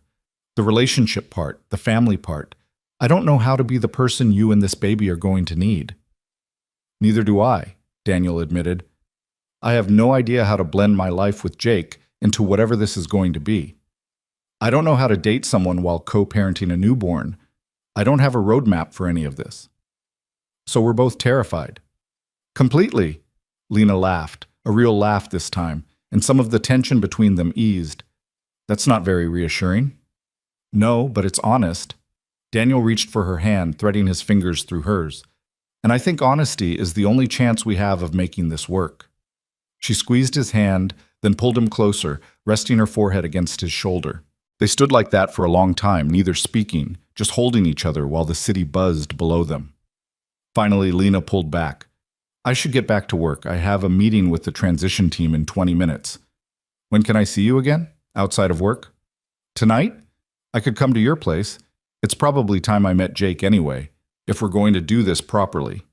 Daniel felt a flutter of anxiety at the thought of introducing Lena to his son, of opening that carefully protected part of his life to someone new. But she was right. They couldn't keep operating in separate spheres indefinitely. "Okay, come over around 6. I'll make dinner."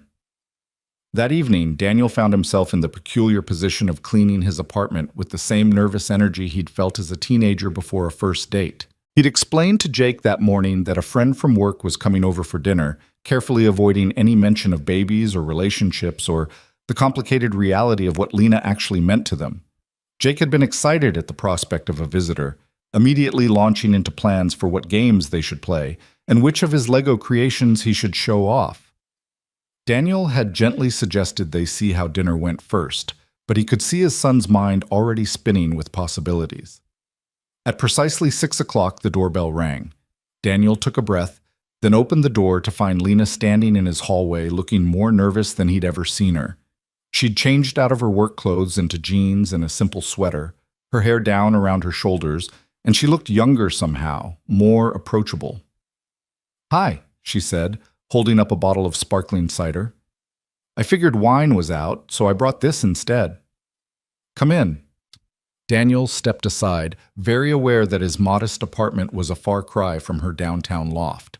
The furniture was secondhand, the walls needed painting, and there were Legos scattered across the living room floor despite his best efforts to clean up. If Lena noticed the difference in their living situations, she didn't show it. She stepped inside carefully, her eyes taking in the photos on the walls. Jake at various ages, Emma smiling in the few pictures Daniel had kept, Sarah's family at holidays. "Nice place," she said, and Daniel couldn't tell if she was being polite or sincere. Before he could respond, Jake came barreling out of his room, skidding to a stop when he saw Lena. He looked between her and Daniel with wide eyes. "Hi," Jake said shyly, suddenly remembering his manners. "I'm Jake." "Hi, Jake. I'm Lena. Your dad and I work together. Do you like Legos?" Lena smiled, the first genuine smile Daniel had seen from her all day. "I used to build with them when I was younger. I was never very good at following the instructions, though." "Me neither." Jake's face lit up. "Daddy says I'm creative. Do you want to see my spaceship?" "I'd love to." Daniel watched as his son grabbed Lena's hand and dragged her toward the living room, chattering excitedly about his latest creation. Lena followed, asking questions and actually seeming interested in Jake's enthusiastic explanations. She sat on the floor beside him, her expensive jeans getting dusty, and listened with the same focus she brought to board meetings. Something in Daniel's chest loosened at the sight. He hadn't realized how much he'd been worrying about whether Lena would know how to interact with Jake, whether she'd be patient enough, interested enough. But watching her now, he saw a side of her he'd never witnessed before. Softer, more open, genuinely engaged with his son's 5-year-old logic. Dinner was simple. Pasta with sauce Daniel had made the night before, salad, garlic bread. Jake monopolized the conversation, telling Lena about his preschool and his friends and the field trip they were taking next week to the Science Museum. Lena asked follow-up questions, remembered details, treated Jake like a person rather than a child to be tolerated. After dinner, while Daniel cleaned up, Jake convinced Lena to help him build a new spaceship design he'd been planning. Daniel listened to their conversation from the kitchen, Jake's excited chatter and Lena's thoughtful responses, and felt something shift in his understanding of their situation. This could work. Against all odds, despite all the complications, maybe they could actually build something real. When Jake started yawning around 8, Daniel initiated the bedtime routine. Jake protested, wanting to keep playing with Lena, but Daniel was firm. "Say goodnight to Lena. It's time for bed." Jake hugged Lena spontaneously, wrapping his small arms around her waist. "Will you come back and visit again?" Lena looked startled by the question, then her expression softened. "If your dad says it's okay, I'd like that." "It's okay," Jake declared with the absolute certainty of a 5-year-old. "Daddy needs more friends." After Daniel got Jake settled in bed with the usual rotation of stories and water and one more bathroom trip, he returned to the living room to find Lena sitting on the couch, looking pensive. "He's wonderful," she said as Daniel sat beside her. "Smart and kind and so full of energy. Emma would have been proud." The mention of Emma's name didn't sting the way it once had. She would have loved watching him grow up. She always wanted a big family, lots of kids running around causing chaos. And instead you got this. One child you're raising alone and another on the way with someone you barely know. "I know you better than you think," Daniel said. "I've seen you under pressure, seen how you strategize and solve problems. I've seen you scared and brave. I know you're terrible at asking for help and that you work too hard when you're stressed. I know you like your coffee black and that you hate small talk, and that you have this thing where you tap your pen against your desk when you're thinking through a complex problem. Lena looked at him with surprise. I didn't realize you were paying that much attention. I've been paying attention to you since the first time we worked together. I just didn't let myself think about what that meant. She was quiet for a moment, then said, I watched you with Jake tonight, and I saw something I've never seen at work. How patient you are, how present. You really listen to him, take his ideas seriously even when they're completely illogical. And I thought, this baby is going to be so lucky to have you as a father. What about as a mother? Daniel asked gently. You were great with Jake tonight. I was terrified the entire time. I kept thinking I was going to say something wrong or not understand what he wanted or... She shook her head. How do you know what to do? How do you know when to be firm and when to be flexible? You don't. You just make your best guess and hope you get it right more often than you get it wrong. Daniel took her hand. And you won't be doing it alone. We'll figure it out together. Lena leaned against him, her head on his shoulder, and they sat in comfortable silence for a while. Daniel could feel her breathing, the steady rhythm of it, and thought about how different this was from their previous encounters. No urgency, no carefully maintained distance, just two people learning how to be together. I should go, Lena said eventually, though she didn't move. It's getting late. Or you could stay. She lifted her head to look at him. Daniel, not like that. Just stay. We could watch a movie or just talk. I'd like you to stay. Lena studied his face for a long moment, then nodded. Okay, I'd like that too. They ended up watching a documentary about architecture that Lena had been meaning to see, her running commentary on the various buildings keeping Daniel entertained even when the subject matter grew dry. Somewhere around the halfway point, she fell asleep against his shoulder, her breathing deep and even, her hand resting unconsciously on her stomach. Daniel let her sleep, content to just sit there holding her, feeling the weight of her trust in this moment of vulnerability. When the documentary ended, he carefully shifted her into a more comfortable position, covering her with a blanket from the back of the couch. She stirred slightly, blinking up at him in confusion. I fell asleep. You did. You must have needed it. I should go home. But she made no move to get up. Or you could sleep in my bed and I'll take the couch. It's late, and you're exhausted. Lena seemed to consider this, then nodded. Okay, but only if you're sure. Daniel showed her to his bedroom, gave her one of his t-shirts to sleep in, and tried not to think too hard about how domestic this all felt. When he returned to the living room, he found a text from Sarah. How did it go? Better than I expected, he typed back. She's sleeping in my bed right now. The response was immediate. Details. Now. Daniel smiled and called her, keeping his voice low as he explained the evening. Jake's instant acceptance of Lena, the easy conversation over dinner, the way she'd fallen asleep against his shoulder like it was the most natural thing in the world. You're falling in love with her, Sarah said. It wasn't a question. Daniel started to deny it, then stopped. Maybe. I don't know. It's complicated. Love usually is. But Daniel, I haven't heard you sound this happy since before Emma died. Whatever this is with Lena, it's good for you. After they hung up, Daniel made up the couch with sheets and a pillow, then lay there staring at the ceiling, thinking about Sarah's words. Was he falling in love with Lena?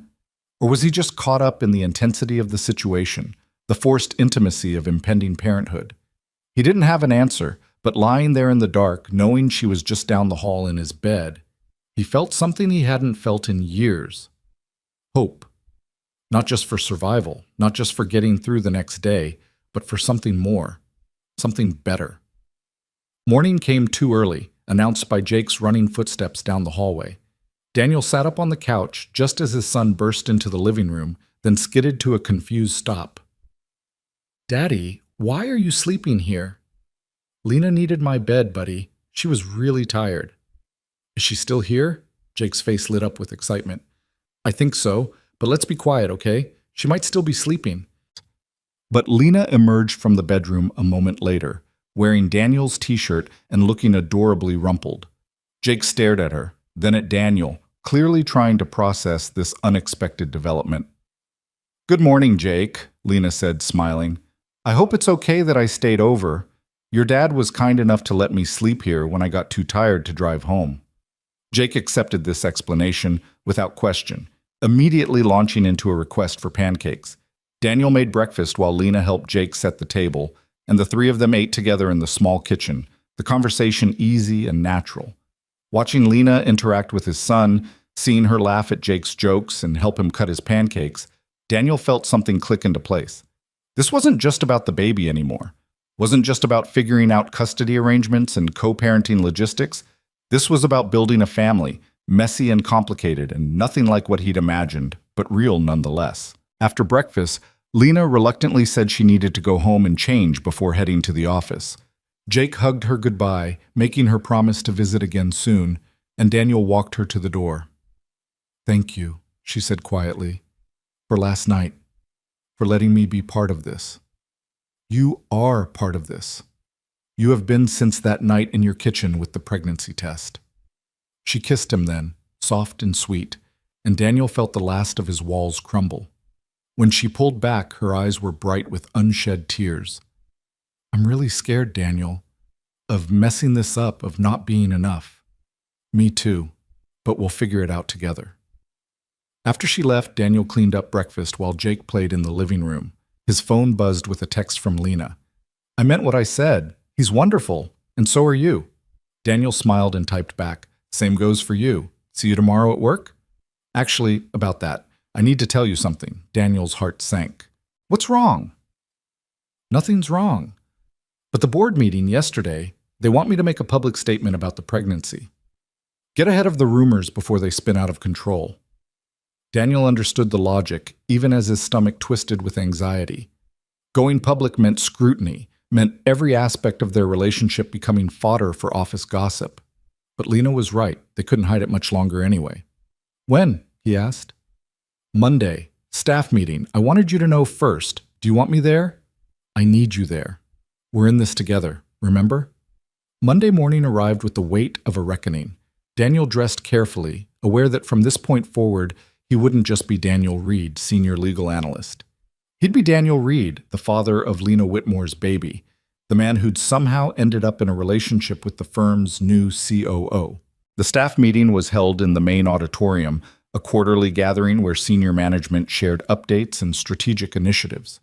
Daniel took a seat near the back, trying to be invisible, but several colleagues noticed him and whispered among themselves. Lena was the last to take the stage, looking every inch the powerful executive in a navy suit that cleverly disguised her growing belly. She spoke first about the firm's recent successes, the new initiatives she'd be leading as COO, the vision for the future. Her voice was steady, confident, commanding the room the way she always did. Then she paused, and Daniel saw her take a breath. "Before we conclude, I want to address something personal," she said. "Many of you have heard rumors over the past few weeks about my relationship with Daniel Reed. I'm here today to confirm that those rumors are true. Daniel and I are in a relationship, and we're expecting a child together." The auditorium erupted in whispers. Lena waited for the noise to die down, her expression calm but firm. "I want to be clear about several things.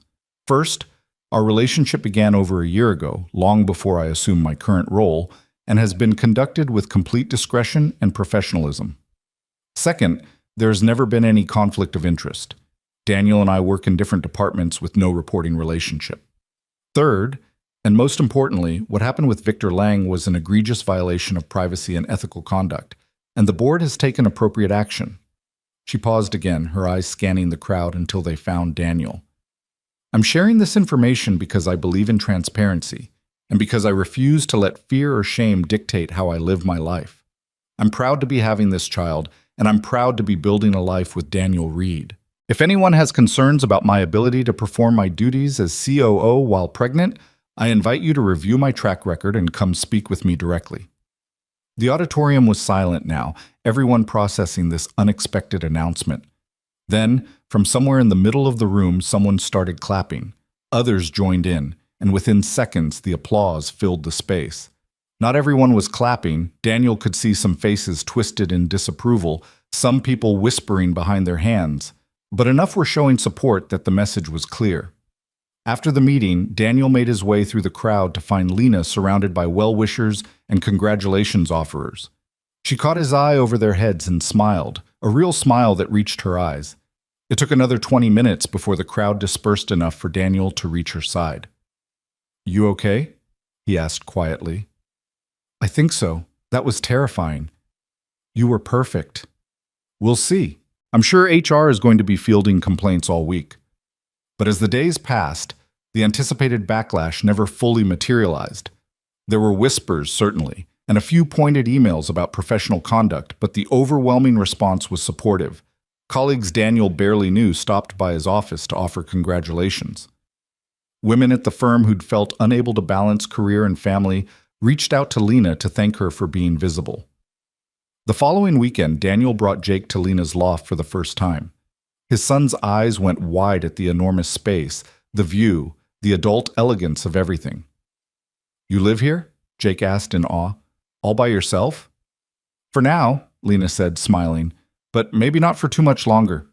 She and Daniel had been talking about living arrangements, about whether it made sense to find a place together or maintain separate homes.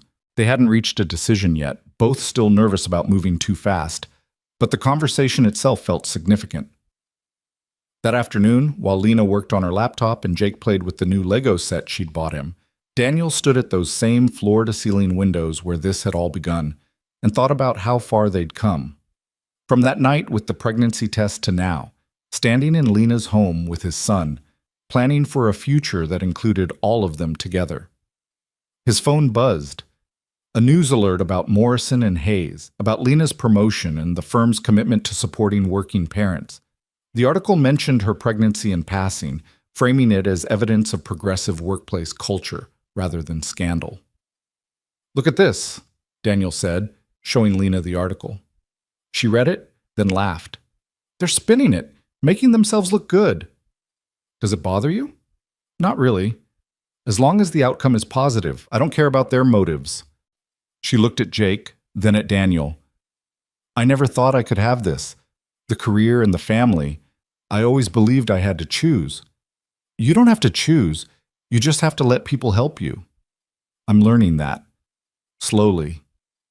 That evening, after they'd ordered takeout and Jake had fallen asleep on Lena's couch mid-movie, Daniel and Lena sat together in the quiet, her hand in his, planning the future they were building together. "I want to find a house," Lena said suddenly.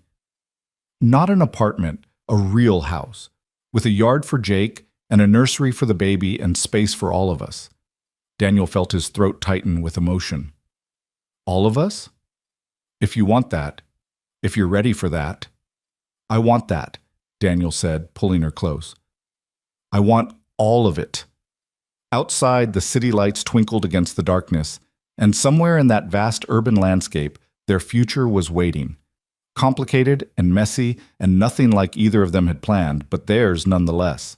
House hunting with a 5-year-old and a pregnant woman turned out to be an exercise in compromise and patience that tested Daniel's organizational skills in ways Morrison and Hayes never had.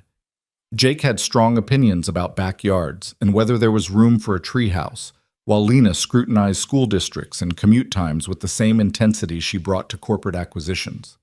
They looked at 15 houses over 3 weekends before finding the one that felt right.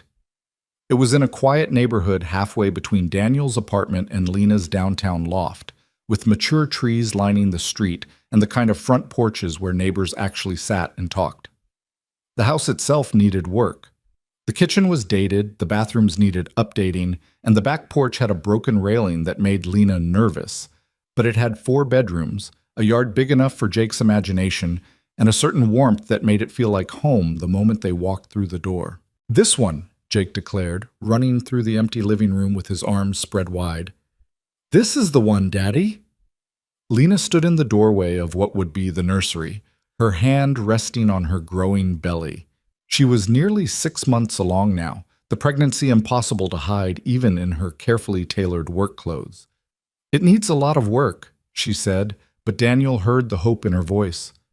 "We can handle it," Daniel said, coming to stand beside her. "Fix it up room by room, make it ours." "Ours," Lena repeated softly, testing the word. "I've never had an ours before." They made an offer that same day, And 2 weeks later, while Lena was in a board meeting and Daniel was reviewing contracts, they got the call that their bid had been accepted. Daniel texted Lena immediately, unable to contain his excitement, and she responded with a string of emojis that was so uncharacteristic he actually laughed out loud at his desk. The next month passed in a blur of packing and planning and preparation. Sarah helped Daniel sort through years of accumulated belongings, gently encouraging him to let go of things he'd been holding on to out of habit rather than need. Lena hired movers and contractors, approaching the renovation with the same strategic precision she brought to corporate restructuring. They told Jake about the baby on a Saturday morning in early June, sitting together on the floor of what would soon be his new bedroom. Daniel had been dreading this conversation, worried about how his son would react to the news that he'd no longer be the only child, that he'd have to share his father's attention and love. "Buddy, Lena and I have something important to tell you," Daniel began, glancing at Lena for support. Jake looked between them with wide eyes, clearly sensing the gravity of the moment. "Are you getting married like Uncle Tom and Aunt Sarah?" The question caught them both off guard. They hadn't talked about marriage, had been too focused on the immediate challenges of blending their lives to think that far ahead. "Not right now," Lena said gently. "But we are going to be a family. Your dad and I are having a baby together. You're going to be a big brother." Jake's face went through several expressions in rapid succession: surprise, confusion, and then something that looked like worry. "Will you still love me when the baby comes?" Daniel pulled his son into his lap, his heart breaking at the question. "Jake, listen to me. I will always love you no matter what. Having another baby doesn't mean I'll love you less. It just means our family is getting bigger. You'll always be my first son, always special. What if the baby cries all the time and you're too tired to play with me?" "Then we'll figure it out together," Lena said, scooting closer so she was part of the circle. "I know this is a big change, and it's okay to feel worried or scared or even upset about it, but I promise we're going to make sure you always feel loved and important." Jake was quiet for a long moment, processing this information with the seriousness of a child who'd already learned that life could change without warning. Then he placed a small hand on Lena's belly and asked, "Is the baby in there right now?" "Yes," Lena said, covering his hand with hers. "Want to feel something cool?" She guided his hand to the right spot, and they waited. After a moment, the baby kicked, a strong movement that made Jake's eyes go wide with wonder. "It moved!" he exclaimed. "The baby moved!" "She's pretty active," Lena said, smiling at his excitement. "She?" Jake looked up at Daniel. "It's a girl?" Daniel nodded, still getting used to the idea himself. They'd found out the week before at Lena's ultrasound, had sat together holding hands while the technician confirmed what they'd both somehow already known. "A sister," Jake said, testing the word. "I'm going to have a sister." Over the following weeks, Jake's initial worry transformed into excited anticipation. He insisted on helping paint the nursery a soft yellow, leaving small handprints in the corner that Lena decided to keep rather than paint over. He helped pick out furniture and stuffed animals, offering his expertise on which toys were the best for babies. And every night before bed, he'd press his hand to Lena's stomach and tell his sister about his day, his voice soft and earnest. Watching his son bond with the baby who wasn't even born yet, seeing Lena's face soften every time Jake talked to her belly, Daniel felt pieces of himself he'd thought permanently broken start to heal.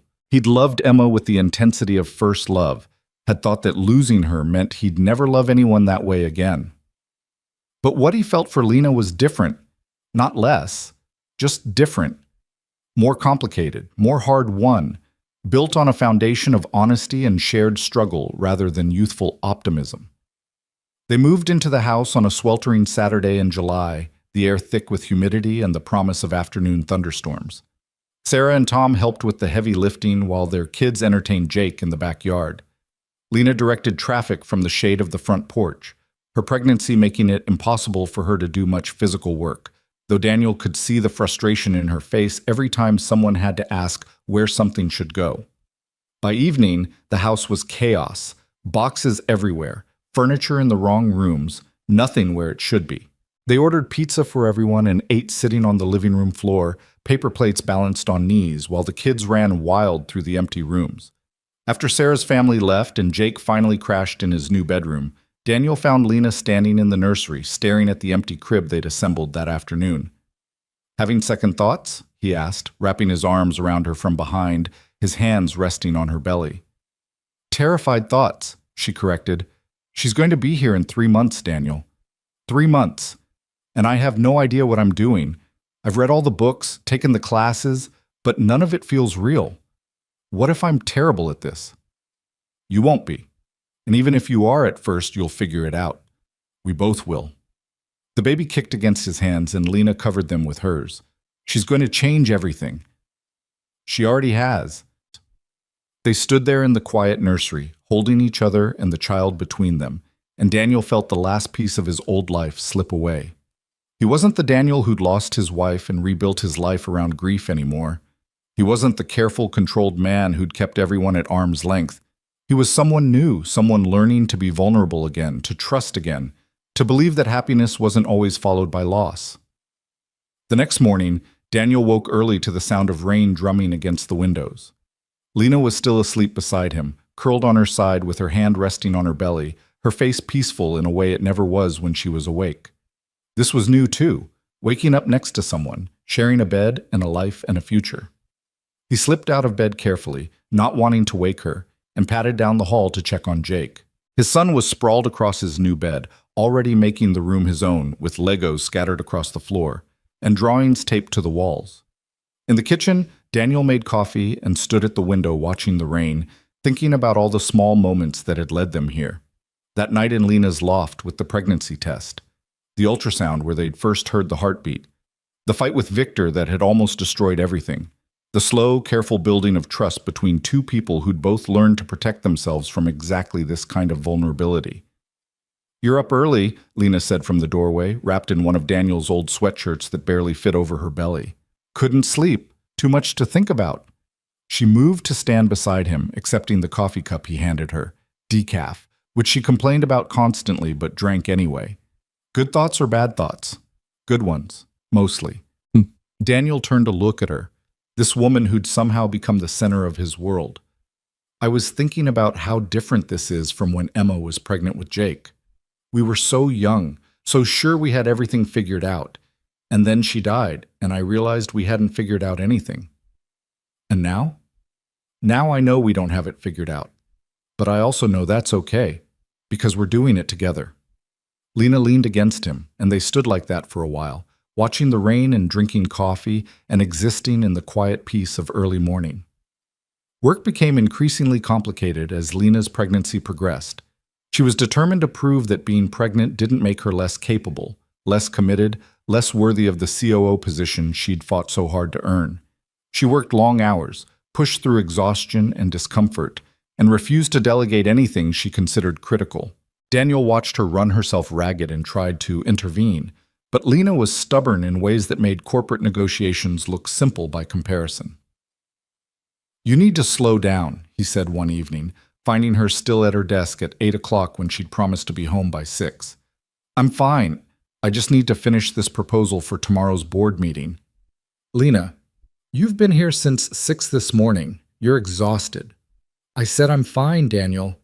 Her voice had that sharp edge that meant she was past the point of reasonable discussion.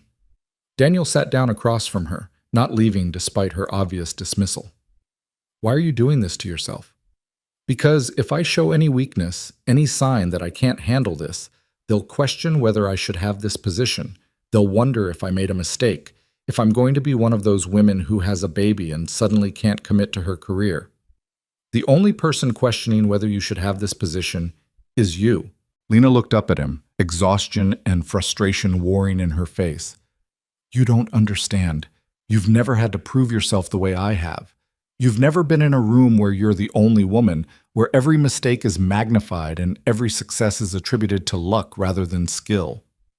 "You're right, I haven't. But I do understand what it's like to be so scared of failing that you can't see you're already succeeding." Daniel reached across the desk to take her hand. "You're the COO of one of the most prestigious firms in the city. You've closed deals that other people said were impossible. You've proven yourself 100 times over. The only person you still need to convince is yourself." Lena's eyes filled with tears, and she swiped at them impatiently. I hate that pregnancy makes me cry at everything. Come home. The proposal can wait until morning. It can't. It can, and it will, because your health and our daughter's health are more important than any board meeting. She stared at him for a long moment, then seemed to deflate, all the fight draining out of her. Okay, let me just send one email. That one email turned into 3, but eventually Daniel managed to get her packed up and out of the office. They drove home in comfortable silence, Lena's hand resting in his on the console between them. At home, they found Jake already asleep, and a note from Sarah saying she'd put him to bed after picking him up from summer camp. Daniel heated up leftovers while Lena changed into comfortable clothes, and they ate together at their new kitchen table, talking about nothing important, just the small details of their days, the ordinary intimacy of people learning to share their lives. After dinner, Lena disappeared into the bathroom for a shower, and Daniel cleaned up the kitchen, thinking about how these quiet moments were becoming his favorite part of the day. Not the excitement of new developments or major milestones, but the simple routine of being together. He was putting away the last of the dishes when he heard a sound that made his blood run cold, Lena calling his name with an edge of panic in her voice. Daniel took the stairs 2 at a time, his heart hammering. He found Lena standing in the bathroom doorway, one hand pressed to her stomach, her face pale. Something's wrong, she said. I'm having contractions. It's too early, Daniel. She's not supposed to come yet. Daniel's training in remaining calm under pressure kicked in immediately. He grabbed his phone, called the doctor, explained the situation. Dr. Walsh asked careful questions. How far apart were the contractions? Had her water broken? Was there any bleeding? And then told them to come to the hospital immediately. The drive felt endless. Lena breathing through contractions that were coming every 5 minutes. Daniel gripping the steering wheel and trying not to let his fear show. They were only 32 weeks along. The baby needed more time. At the hospital, they were rushed through triage and into a labor and delivery room where nurses hooked Lena up to monitors, checking the baby's heartbeat, measuring the contractions. Dr. Walsh arrived within 20 minutes, moving with calm efficiency as she examined Lena. You're having preterm labor, she confirmed. But the good news is we've caught it early, and the baby's heartbeat is strong. We're going to give you medication to try to stop the contractions and steroids to help develop the baby's lungs in case we can't stop them. What happens if we can't stop them? Lena's voice was small, scared. She's too early. Babies born at 32 weeks have excellent outcomes with proper care, Dr. Walsh assured her. But let's try to keep her in there a bit longer if we can. The next few hours were a blur of medical interventions and monitoring. The medication they gave Lena made her shaky and nauseous, but the contractions gradually slowed, then stopped. By midnight, Dr. Walsh declared the immediate crisis over, though she wanted to keep Lena in the hospital for observation. Daniel sat in the chair beside Lena's bed, holding her hand while she drifted in and out of sleep, exhausted from the medications and the fear. He'd called Sarah from the hallway, asked her to keep Jake overnight, tried to keep his voice steady while explaining what was happening. She's going to be okay, Sarah had said with absolute certainty. Both of them are. You've already survived the worst thing that can happen to a person, Daniel. You can survive this too. Now, watching Lena sleep, Daniel thought about Sarah's words. She was right. He'd survived losing Emma, had somehow found a way to keep breathing when every instinct said to give up. He could survive this too. They both could. Lena woke around 3 in the morning, disoriented until she remembered where they were and why. Her hand immediately went to her stomach, feeling for movement. She's okay, Daniel said quietly. I've been watching the monitor. Her heartbeat's strong. I was so scared, Lena whispered. In the car, all I could think was that I'd failed her already, that I'd worked too hard and stressed too much and put my career ahead of her health. This isn't your fault. Dr. Walsh said sometimes this just happens. But what if it is my fault? What if I can't do both? Be the kind of mother she needs and the kind of professional I want to be. Daniel moved to sit on the edge of her bed, taking both her hands in his. You don't have to choose, but you do have to be honest about your limits. You have to let people help you. I don't know how to do that. Then let me teach you. Let me be here for you, the way you've been there for me and Jake. Lena was quiet for a moment, then said, I'm scared, Daniel. Not just about the baby, but about everything, about being a mother, about whether we're going to work as a couple, about whether I'm going to wake up one day and realize I've made a terrible mistake. I'm scared too, Daniel admitted, every single day. But I'd rather be scared with you than safe alone. She pulled him down beside her on the narrow hospital bed, and they lay there together, listening to the steady beep of the monitor, tracking their daughter's heartbeat.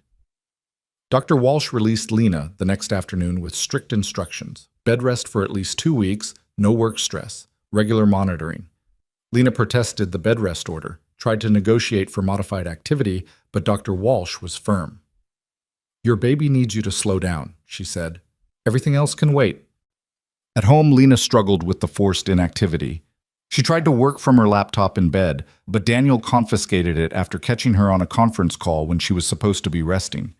She fought him at first, argued that she had responsibilities, that the firm needed her, that she couldn't just abandon everything. The firm will survive 2 weeks without you, Daniel said firmly. Our daughter might not survive if you don't take care of yourself. It was harsh, maybe too harsh, but it broke through Lena's resistance. She finally allowed herself to rest, to let Daniel take care of her, to accept that sometimes being strong meant admitting you needed help. Jake was confused at first by Lena's bed rest, worried that something was wrong with the baby. Daniel explained as simply as he could, sometimes babies try to come early, and sometimes mommies need to rest to help them stay safe a little longer. Like when I was sick and had to stay in bed, Jake asked. Exactly like that. Jake took this responsibility seriously, bringing Lena books and drawings, telling her about his day at camp, carefully placing his hand on her belly to talk to his sister. One evening, Daniel found them like that. Lena propped up in bed, Jake sitting beside her with his small hand on her stomach, telling the baby an elaborate story about a dragon who was afraid of the dark. And then the princess told the dragon that it's okay to be scared sometimes, Jake was saying, because even when it's dark, there are always people who love you and will keep you safe.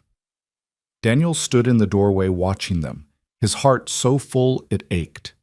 This was his family now, not the one he'd imagined, not the one he'd lost, but the one he'd built from broken pieces and second chances. The 2 weeks of bed rest passed slowly but safely. At the follow-up appointment, Dr. Walsh declared Lena stable enough to return to modified activity, though she emphasized the need for continued caution. You're at 34 weeks now, Dr. Walsh said. If you make it to 37, that's full term. Let's try to get you there. Lena returned to work part-time, delegating more than she ever had before, learning to trust her team to handle things without her constant oversight. It was uncomfortable for her, this letting go of control, but Daniel watched her adapt with the same strategic brilliance she brought to every challenge. They settled into a new rhythm, Daniel handling mornings with Jake while Lena worked from home, afternoons where they traded off responsibilities, evenings together as a family. It wasn't perfect, and there were days when the stress of blending their lives felt overwhelming, but they were learning. At 36 weeks, they had the nursery fully set up and ready. Daniel installed the crib while Jake supervised, offering helpful suggestions about where each piece should go. Lena washed tiny clothes and organized diapers, moving through the room with a mixture of anticipation and anxiety. I can't believe she'll be here soon, she said, folding an impossibly small sleeper. In a few weeks, this room will have an actual baby in it. Are you ready? Daniel asked. No. Are you? Not even close. They looked at each other and laughed, the shared honesty easing some of the tension. That night, Daniel found a journal Emma had kept during her pregnancy with Jake, pages filled with her hopes and fears and excitement.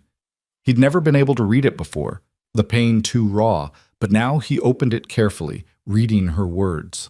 One entry stood out. I'm so scared I'm going to mess this up, that I won't know how to be the mother this baby deserves. But Daniel reminds me that we'll figure it out together, that love and trying our best is enough. I'm choosing to believe him. Daniel closed the journal with tears on his face. Emma had been scared too, had doubted herself the same way Lena did now. But she'd been a wonderful mother in the brief time she'd had with Jake, had loved their son with a fierceness that Daniel still felt every day.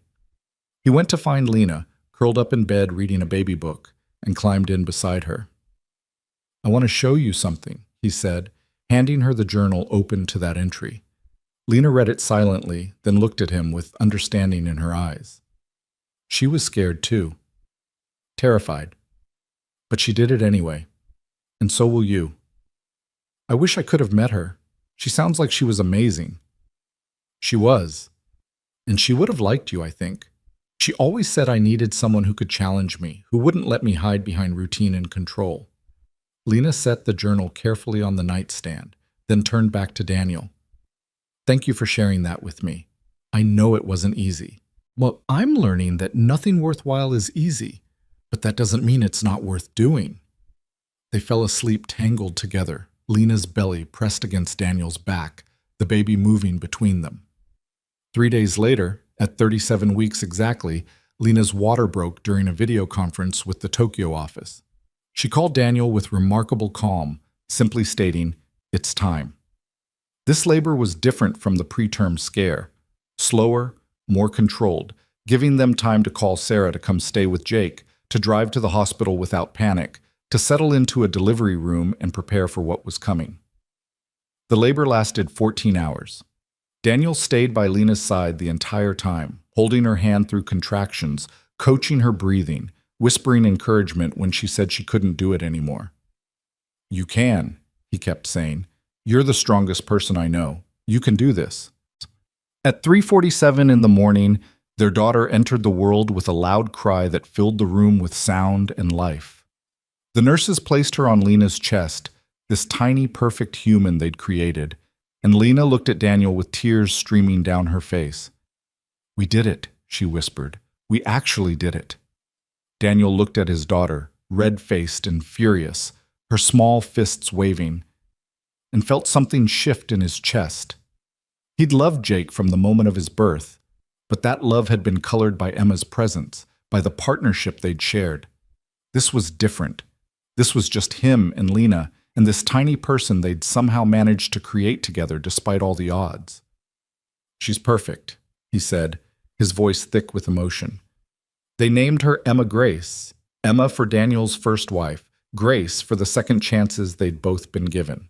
When Sarah brought Jake to the hospital later that morning, he approached his sister with the careful reverence of someone approaching something precious and fragile. "Hi, Emma," Jake whispered, touching her tiny hand. "I'm your big brother. I'm going to protect you and teach you things and make sure you're never scared." Daniel watched his son fall in love with his sister, and something that had been broken in him since Emma died finally healed. This was his family now, complicated and blended, and nothing like what he'd imagined, but perfect in its imperfection. They brought Emma home 3 days later to the house they'd filled with love and hope. Lena was terrified of doing everything wrong, but Daniel showed her the same patience he'd learned with Jake, the same willingness to figure things out together. The first few weeks were exhausting, sleepless nights and endless feedings, learning Emma's cries and her rhythms. Jake helped where he could, bringing diapers and singing to his sister when she cried. Sarah stopped by regularly with meals and offers to watch the kids so Daniel and Lena could sleep. Morrison and Hayes sent flowers and congratulations, and Lena's assistant called to let her know that the board had voted to extend her maternity leave with full pay, a policy change that Lena's very public pregnancy had prompted. "Maybe some good will come from all of this," Lena said one night, holding Emma while Jake slept against Daniel's shoulder on the couch. "Maybe other women won't have to fight as hard as I did." "They won't, because you fought those battles for them." 2 months after Emma's birth, on a quiet Sunday morning, Daniel found himself in the backyard watching Jake push Emma in a baby swing while Lena sat on the porch steps drinking coffee. The scene was so domestic, so normal, so far from the complicated mess they'd started with. "What are you thinking about?" Lena asked as he joined her on the steps. "About how we got here. About all the things that could have gone wrong but didn't." "We got lucky." "We got brave," Daniel corrected. "We could have run from this, could have tried to make it work with lawyers and custody agreements and carefully maintain distance, but we chose to try for something more." Lena leaned against him, watching their children together. "I never thought I could have this. The career and the family and someone who sees all of me, the ambitious parts and the scared parts, and loves me anyway. I never thought I could love someone after Emma. I thought that part of me died with her." Daniel took Lena's hand, threading his fingers through hers. But you taught me that hearts can heal and grow bigger, that there's room for new love without diminishing the old. They sat in comfortable silence for a while, the morning sun warm on their faces, their children's laughter filling the air. That evening, after both kids were asleep, Daniel found the small box he'd been hiding in his drawer for the past month. He'd chosen the ring carefully, simple and elegant, like Lena herself, and had been waiting for the right moment. Standing in the doorway of their bedroom, watching Lena brush her hair at the mirror, Daniel realized there would never be a perfect moment. Their whole relationship had been a series of imperfect moments made beautiful by choosing to face them together. "Lena," he said, and she turned to look at him. He got down on one knee, opening the box to reveal the ring. "I know we did everything backwards, had a baby before we even admitted we were in a relationship, moved in together out of necessity rather than romance. But somewhere along the way, in between the chaos and the fear and the impossible decisions, I fell completely in love with you." Lena's hand went to her mouth, tears already forming in her eyes. "You're my partner, my best friend, the person who makes me want to be braver than I think I can be. And I don't want to spend another day without asking you to be my wife." Daniel's voice shook slightly. "Will you marry me?" Lena was crying openly now, nodding before she could get the words out. "Yes, yes, of course, yes." Daniel slipped the ring on her finger and stood, pulling her into his arms. She was laughing and crying at the same time, and when she kissed him, it tasted like salt and joy and the promise of everything they'd build together. "I love you," she said against his lips. "I love you so much it terrifies me." "Good, because you terrify me too, and I wouldn't have it any other way." They held each other in the quiet of their bedroom, in the house they'd chosen together, with their children sleeping down the hall and their future stretching out before them full of possibility. It wasn't the life Daniel had imagined when he'd lost Emma. It wasn't the life Lena had planned when she'd dedicated herself to her career, but it was theirs, built from broken pieces and second chances, from choosing courage over fear, from learning that love doesn't always look like we expect it to. 6 months later, they married in a small ceremony in their backyard, with Jake as the ring bearer and Emma gurgling happily in Sarah's arms. The guest list was small, family and close friends, people who'd supported them through the hardest parts of their journey. As Daniel watched Lena walk toward him in a simple white dress, her hand resting on Jake's shoulder as he proudly led her down the makeshift aisle, he thought about all the moments that had brought them here. The fear and the fighting, the impossible decisions and the brave choices, the slow building of trust between two people who'd both learned to protect themselves from exactly this kind of vulnerability. When Lena reached him and took his hands, Daniel saw his whole future in her eyes. The challenges they'd face, the joys they'd share, the life they'd continue building together, one imperfect moment at a time. "Ready?" she whispered. "Completely terrified," he whispered back. She smiled, that real smile that still took his breath away. "Good. Me too." And as they said their vows, promising to love and support and challenge each other, to be partners in every sense of the word, to build a life together from honesty and hope, Daniel felt Emma's presence like a blessing. Not a ghost, not a weight of the past, but a gentle reminder that love doesn't end, it just grows in new directions. That night, after the celebration had ended and the guests had gone home, Daniel stood in Emma Grace's nursery watching her sleep. Lena appeared beside him, still in her wedding dress, and took his hand. "She's beautiful," Lena said softly, "just like her mother." They stood there together, two people who'd found each other in the chaos, who'd chosen to build something real from the mess of unexpected circumstances. Their daughter slept peacefully, unaware of the journey her parents had taken to reach this moment, unaware of the love that had gone into creating not just her life, but the family that surrounded her. Down the hall, Jake was also asleep, safe and loved. His world expanded to include a sister and a stepmother who cherished him. Sarah had helped him understand that loving Lena didn't mean forgetting his first mother, that hearts have infinite capacity for love. This was Daniel's life now, messy and complicated and more beautiful than anything he'd dared to hope for after Emma's death. He'd learned that survival wasn't enough, that there was room for joy, even after devastating loss, that second chances were worth the risk of getting hurt again. As he and Lena walked back to their bedroom, hand in hand, Daniel thought about the man he'd been when this journey started, careful and controlled, building walls to protect himself from pain. That man was gone, replaced by someone willing to be vulnerable, to take risks, to believe that love was worth fighting for even when the odds seemed impossible. "What are you thinking about?" Lena asked, changing out of her wedding dress. "About how grateful I am that you forgot to be careful that night." Lena laughed, the sound filling their bedroom with warmth. "Best mistake I ever made." They climbed into bed together, exhausted from the day, but happy in the way that comes from knowing you're exactly where you're supposed to be. Daniel pulled Lena close, feeling her breathing slow as she drifted toward sleep. "I love you," he whispered. "I love you too," she murmured back. "Thank you for not giving up on us." "Never. We're in this together, remember?" "Forever," she agreed, and fell asleep in his arms. Daniel lay awake a while longer, listening to the quiet sounds of his family sleeping, Emma's soft breathing from the nursery, Jake's occasional sleep talk from down the hall, Lena's steady heartbeat against his chest. This was peace. This was home. This was the life he'd built from ashes and second chances, from choosing courage over fear, from learning that the heart's capacity for love was far greater than he'd ever imagined. And as he finally drifted off to sleep, Daniel's last thought was simple and true. He was exactly where he belonged, with exactly the people he was meant to love, building exactly the life he was meant to live. Not the life he'd planned, not the life he'd expected, but the life that was perfectly, beautifully, undeniably his.